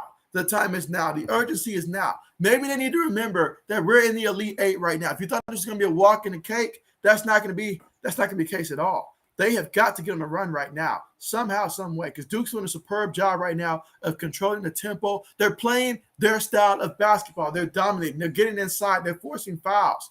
And so Arkansas has got to come up with an answer here. They've got to.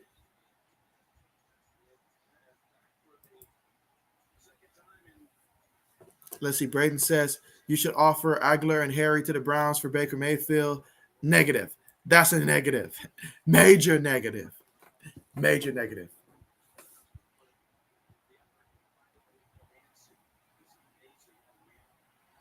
All right, guys, let's see if the Razorbacks can get things going here because they need to get things going right now. They don't want this to get any worse than it already is right now. Down by 15 points. Razorbacks with the basketball up top. You can see a couple screens going on right now. Makes the pass to the guard up top. He makes the pass there on the wing, looking to set a pick for him. Goes inside, fakes the jumper, passes it, and what a slam down by Arkansas. There you go. There you go. And they got the foul, so it's going to be a free throw attempt coming up there for the Razorbacks. That's exactly what the doctor ordered on that one. Just go down there. Just throw it down. Maybe just throw it down.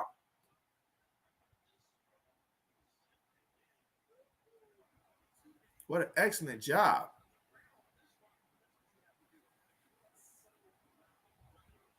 But we need more of that. We need a lot more of that right now. So Barchero, he's got 3 fouls on him. So he's got 15 points as well in this one. But with 3 fouls, they're going to let him sit. Again, there's still 10 minutes and 4 seconds left to go in this half.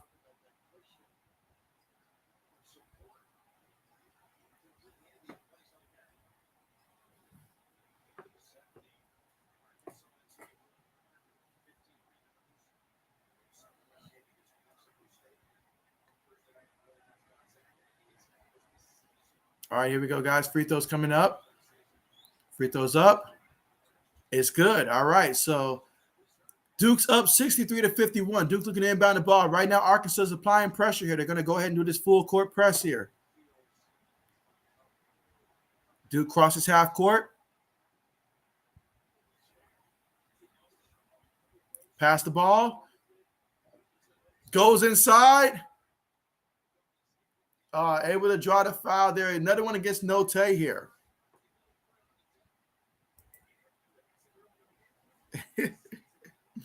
Mike says, I wish Bills were playing Dolphins now. I need a good laugh. I just need the regular season to hit. But honestly, I'm looking forward to the draft right now. Like, I'm really looking forward to the draft, schedule release, stuff like that. I wonder if they're going to make changes to the NFL overtime rule as well. That's one thing I'm really monitoring right now to see if that actually goes through and what are we going to be looking at in terms of these new changes. And will it actually be approved the first time around? But here we go, guys. Duke at the free throw line. Gets that one to fall. I mean, tremendous job by both teams today at the free throw line. Like, they're not really leaving a lot at the free throw line.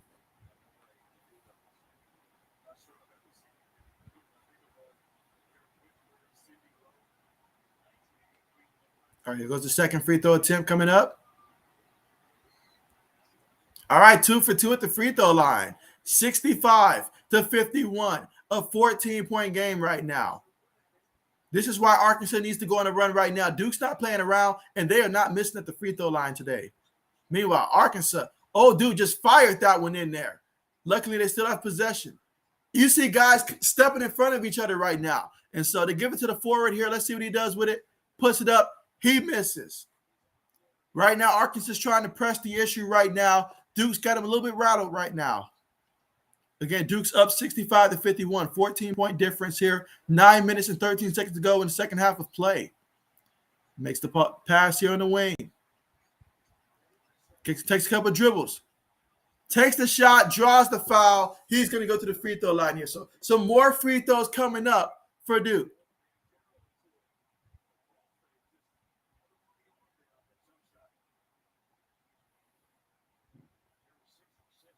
Again, 9 minutes and 7 seconds to go left in the second half.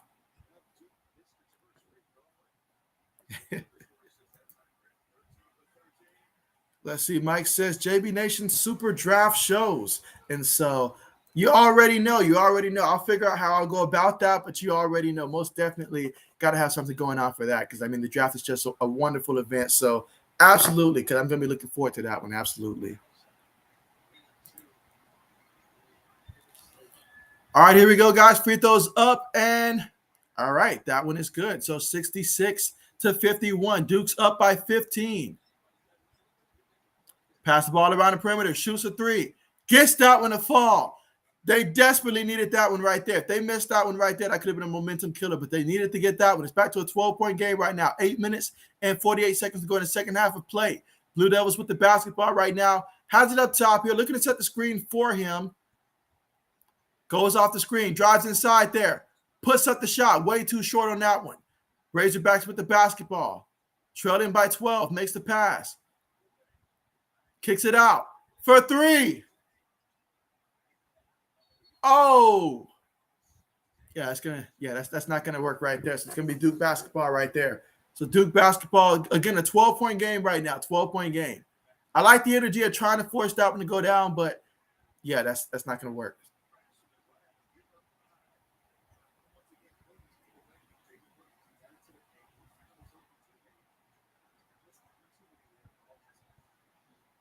All right, so Duke working against that press there.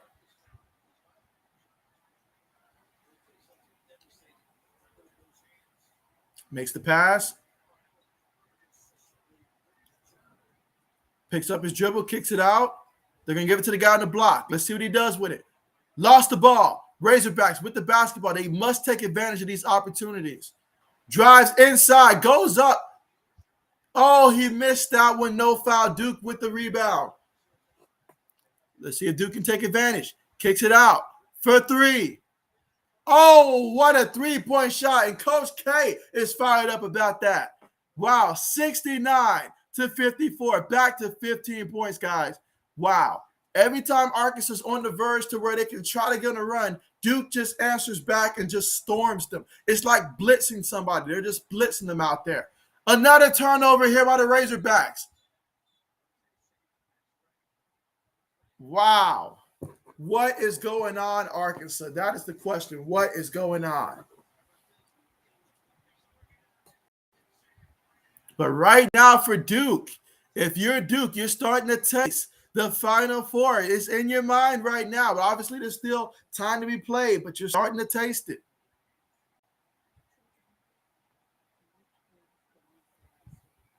And again, right now, we're currently at the commercial because of the official TV timeout. But Duke leads this one 69-54 in this one with 7 minutes and 26 seconds to go in the second half of play. Right now for Duke, they've got 4 guys right now that are currently in double-digit scoring, and all of them are starters. The only starter that has not reached double-digit is the guard Roach right now, but he's got 9 points in this one, so it's probably just a matter of time before all 5 starters for Duke will be in double digits. Then you also add Kill as well. He's got 9 points in this one, so hey, 6 guys almost in double-digit here for Duke. Everybody's having a good game right now, honestly, in this one.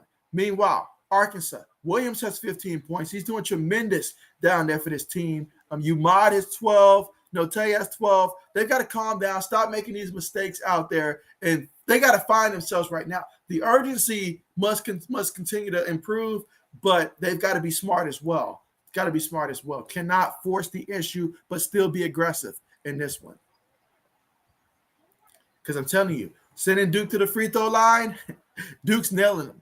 Duke's nailing them. So you got to literally go out there and play some defense, force some turnovers. Duke has 11 turnovers, but when you get the turnovers, you got to capitalize and get points off of turnovers. I'm seeing some turnovers now that they just either turn the ball back over themselves, miss the opportunity. They've got to finish, be strong at the rim. Now, in the first half, they were outscored by Duke 45-33. So far in the second half, only Duke has outscored Arkansas in the second half of play 24-21 so far this half.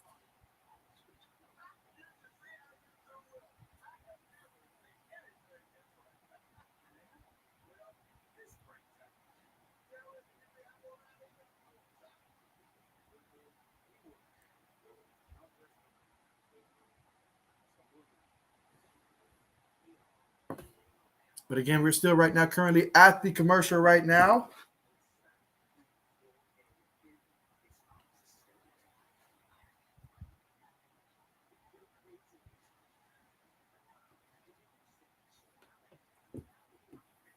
I guess I'll pose this question right now. I mean, should Duke go on to win this game?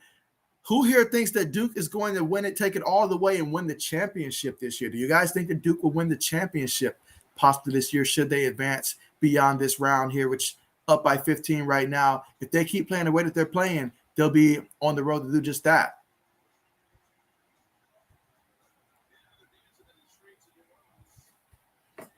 I mean, but look at those stats right there. You look at the stats that they're showing right now. I mean, 44 points in the paint compared to 26 for Arkansas. Duke is 30 rebounds to Arkansas 17 rebounds. So Duke's out hustling them. They're out muscling them. They're doing everything that they're imposing their will against these guys right now. And right now, Arkansas, they've got 2 of their best players currently with 4 fouls apiece and stuff like that. That's not good. 2 of your top players have 4 fouls apiece. One more foul, they're going to be on the bench the rest of this way. You're already down by 15. So that's another obstacle you have to overcome if you're Arkansas. All right, so Duke's got the ball up top here. Looks to set the screen for him. Makes the pass. All right, looks like he's going to try to take his man here. Pulls up. Missed that one. Arkansas gets the rebound here. Down by 15. We got 7 minutes to go in the second half of play. Works the ball around the perimeter. Pulls a 3. Missed that one. Going to be Duke basketball here. So, oh man, this is tough to watch because you know Arkansas is a way better team than how they're playing right now. But this is, hey, Duke's playing superb right now. They've been applying the pressure in this one. All right, Duke inbounds the ball here. Let's see. Braden says, after how crazy this tournament has been, watch it be North Carolina, Kansas, Duke, and Villanova. I like that. I like that. That's a great one. That's a great one. And you say Villanova wins it all. In that situation, I would not be surprised, honestly, if the Tar Heels won it all in this situation, if that's how it plays out. I would not be surprised if it's the Tar Heels. But look at that. Duke with the three-point shot. They're trying to bury these guys right now. They want to get the celebration started now. Arkansas has not scored a point in the last 2 minutes and 37 seconds of scoring. I mean, honestly, they could put us out there right now in the court and they'll get more results right now because it's just not falling for the Razorbacks right now. This is tough. This is tough. With 6 minutes and 18 seconds to go, you got to do something right. And they just turned the ball over. Luckily, they get the ball back. But, man, you got to protect the rock. They kick it up court. Goes inside. Makes the pass to the forward. He kicks it out. Going to pull a far 3. Misses that one. Duke gets the rebound.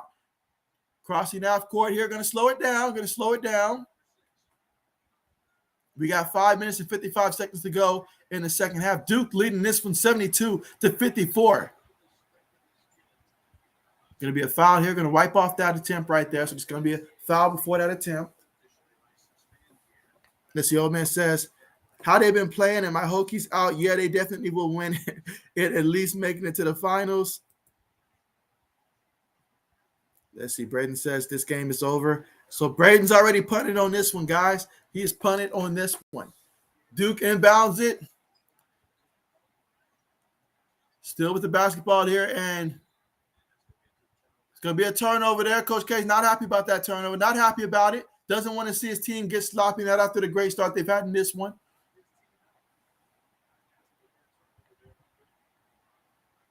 All right, Razorbacks inbound the ball. Gets the ball inside, kicks it back out in the corner for three. Gets that one to fall. 72-57. Trying to apply a little bit of pressure here for Duke, but Duke gets past half court here with ease. Makes the pass, gets it back. Looking to set the pick for him. Drives inside. Again, Duke has just been tremendous with points in the paint. They've got 5 seconds on the shot clock. Kicks it out. Gonna pull the far three. Missed that one. Razorbacks get the ball. We've got 4 minutes and 55 seconds to go. Kicks it up court. Makes the pass. Shoots the three.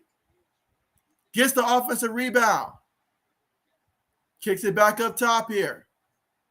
Drives it in. Kicks it to the forward. And, oh, he missed that one. Duke gets the rebound. Right now, Arkansas is just honestly just throwing it up at this point. You can tell that they're trying to force up some threes here and stuff like that, trying to get some points here. But honestly, it just feels kind of forced at this point.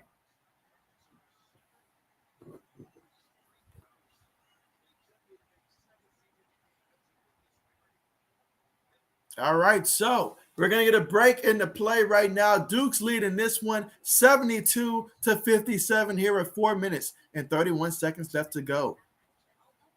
Duke calls a timeout here. But wow, I mean, I'm just well, I mean, Duke has been very impressive in this game here. Like, Duke came out here, they knew what they needed to do, and they did just that, guys. Like, they knew the assignment, they came out and they're executing it to perfection so far in this one.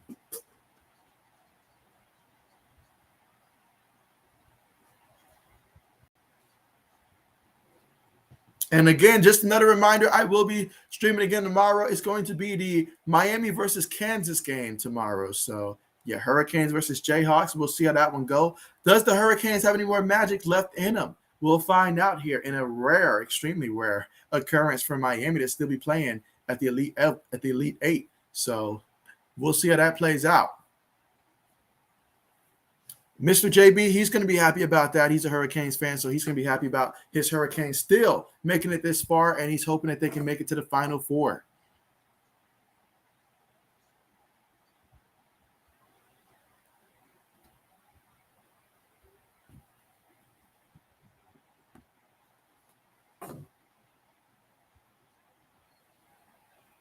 So once again, another trip to the Elite Eight. Is this going to be it? It looks like, I mean, barring something that's really magical happening, it's looking like Duke's going to be moving on, guys.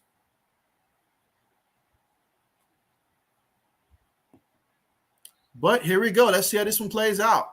Duke inbounds the ball here. 4 minutes and 28 seconds to go in the second half here, up by 15. Looking to set a pick for him. Kicks it back out. We've got about 5 seconds on the shot clock here. Sets the screen for him. Got to put it up there. Puts it up there. Misses that one. All right, so that's going to go down as a turnover right there because shot clock expired there. So it's going to be Arkansas basketball. All right, Razorbacks inbound the ball. Still got about 4 minutes and 5 seconds to go in the second half of play. Working the ball around the perimeter here. Going to set the screen for him. Goes inside there. Draws the contact there. Going to be going to the free throw line.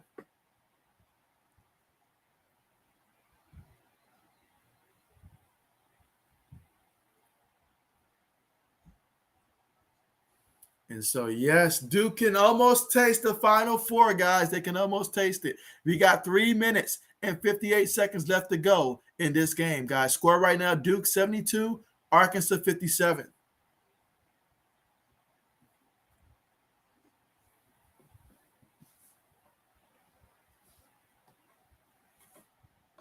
And again, we're currently right now at the commercial.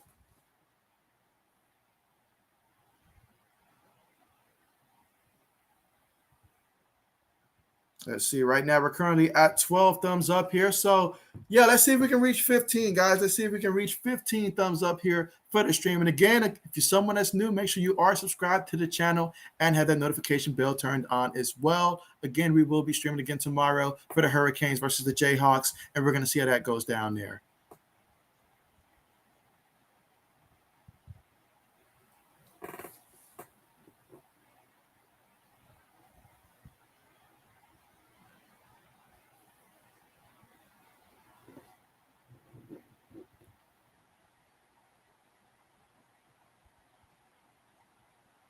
But yeah, I mean, Duke has been on a mission in this tournament, and so they came in today and great energy, great defense. I mean, rebounds and points inside the paint. They really just went out there and executed the way that they're supposed to, guys. Like, it really was wonderful to watch what they did so far in this one.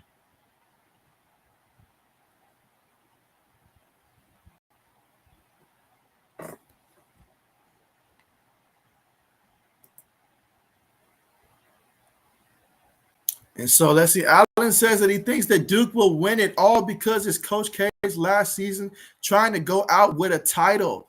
And so I can see that scenario going out. I can also see a scenario where they play North Carolina one more time, and then North Carolina just for old time's sake crushes one more dream for Duke one last time and stuff like that. I can see that being the case as well. You know, I mean, there's so many ways this could play out. So many ways it could play out. But that's what we love about March Madness. It's a great story, though. And if they do win a championship, this team will be remembered amongst championship teams, especially when we talk about Duke basketball. They'll always remember this team, especially if they're able to pull that off. But we will see. If they play like this, though, it's going to be hard-pressed to stop them, though, if they play like this.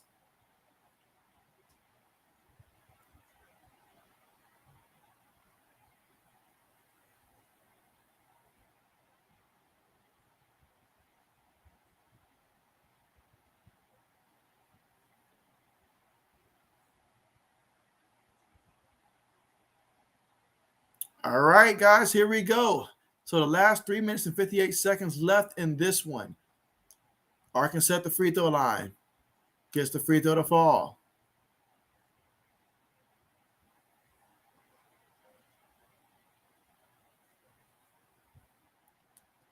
All right, so that one's good as well. All right, so the score right now, Duke 72, Arkansas 59. Again, both teams in the bonus.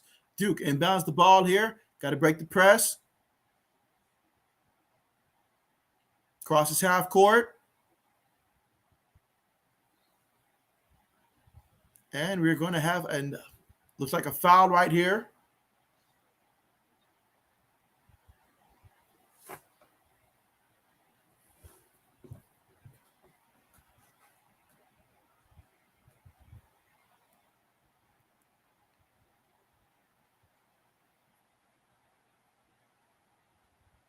All right, so we got Coach K over here coaching him up about the situation here. And so JD Notae, his night is done. He is fouled out here with 14 points in this game here. So obviously the kid went out there, tried hard in this one, but obviously both teams cannot win. And so his night is done. His night is done here for the Razorbacks.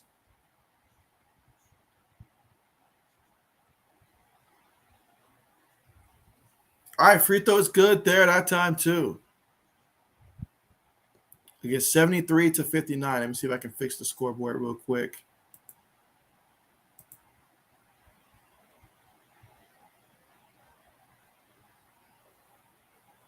All right, free throws up. And that is good. All right, so the score right now, Duke 74, Arkansas 59 with 3 minutes and 41 seconds to go in the second half of play. Razorbacks get it in the corner. Kicks it inside, kicks it out for three. Missed out. We got the offensive rebound. Kicked it to the perimeter. Turn the ball over.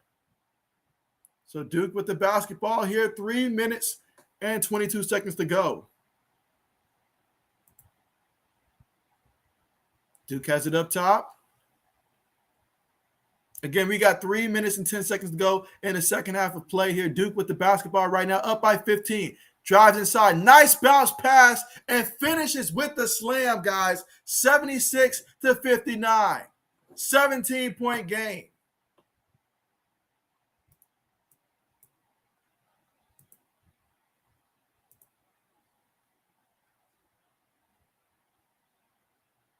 And so Arkansas gets the 2 points.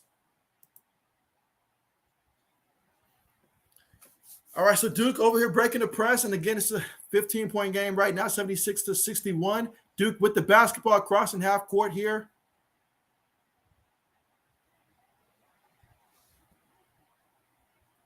And again, if you're Duke, all you're thinking about is just running out this clock so we can start the celebration and get ready for the Final Four. But again, they got 2 minutes and 19 seconds left to go in this one.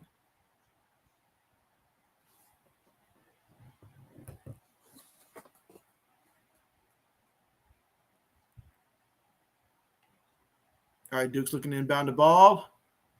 Does inbound it on the wing, pulls it, no good. But Arkansas comes away with the loose ball.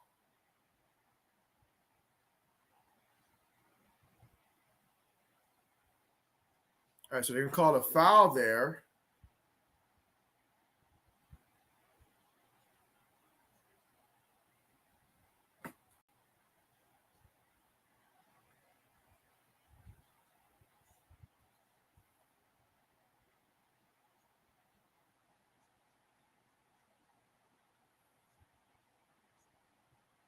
All right, so we got the free throw attempt coming up here, guys, and let's see if Arkansas can make it. All right, gets it to fall there. Going to get another free throw attempt coming up. Again, score right now, Duke 76, Arkansas 62.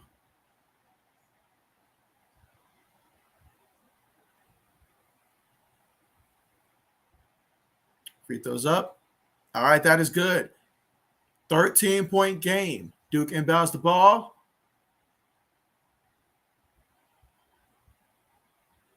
Arkansas trying to go ahead and create the pressure here, but Duke breaks that press. 2 minutes left to go, guys, in this game.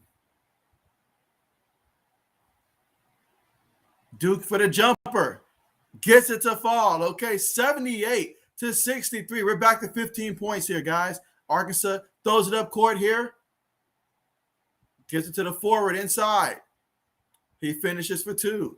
Got 1 minute and 38. If you're Duke, you just want to see that clock continue to run. Makes the bounce pass. Crosses half court. In the corner.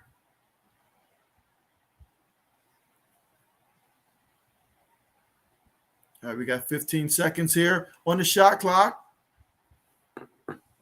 Getting past this man. It's going to be a turnover. So a turnover. The Razorbacks with the basketball here. 1 minute and 10 seconds left to go in this game. Razorbacks go inside. Lays it up. All right, 78-67. We have an 11-point game here with 1 minute left to go. And so, that's going to be a turnover there for Duke. Razorbacks missed the layup. Unable to score.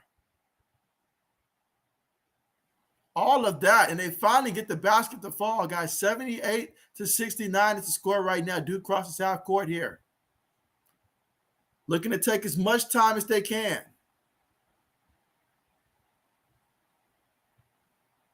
All right, you see the time counting down, guys. We got 30 seconds here. They've got 10 seconds, though, on the shot clock, so they'll have to put a shot up at some point. Puts it up. Missed that one. Razorbacks get the rebound. 17 seconds left. Pulls it from downtown. Missed it. All right, it's going to be Duke basketball here with 9.9 seconds left to go. So go ahead and book that ticket, guys. Duke is going to be moving on in this one. The players are happy here for Duke, and hey, they cross half court, and they're going to run out the rest of this one. This one's a wrap, guys. Duke has won this matchup 78-69. Won it by 8 points, but I'm sorry, by 9 points here. But yeah, it wasn't as close as the final score says it was, but still, that's a good Arkansas team there. Unfortunately for them, they just didn't have their best game. They lost, but hey, Duke won this one. Alan says, I might be wrong, but it's a great story, though. And so it would make for a great story. Headlines all over. Good for the merchandise team as well. All of that stuff. But congratulations to Duke. You guys are going to go to the Final Four. And so Coach K gets to go to the Final Four for that last dance, guys. And so we'll see how that plays out there. But certainly great for him and great for Duke. Happy for those young men as well. You know, like some of these guys, he's not the only one. This will be his last rodeo. For these guys right here, this is a chance of a lifetime. And so old man says, another great stream, JB. Yeah, appreciate that, old man. Thank you so much for coming through, guys. Appreciate you all for joining me here. And hey, make sure you guys enjoy yourselves, you know, enjoy the rest of your night and all of that. Get rested up. And tomorrow we'll be streaming again to see the Hurricanes versus Kansas. And so, but yeah, appreciate you guys. And so good night to you as well, Braden. Appreciate that. And yeah, see you tomorrow, guys. See you guys tomorrow. So, yeah, but appreciate you again for showing up, guys. And I'm going to go ahead and end the stream. But thanks again for joining. And, hey, see you guys next time.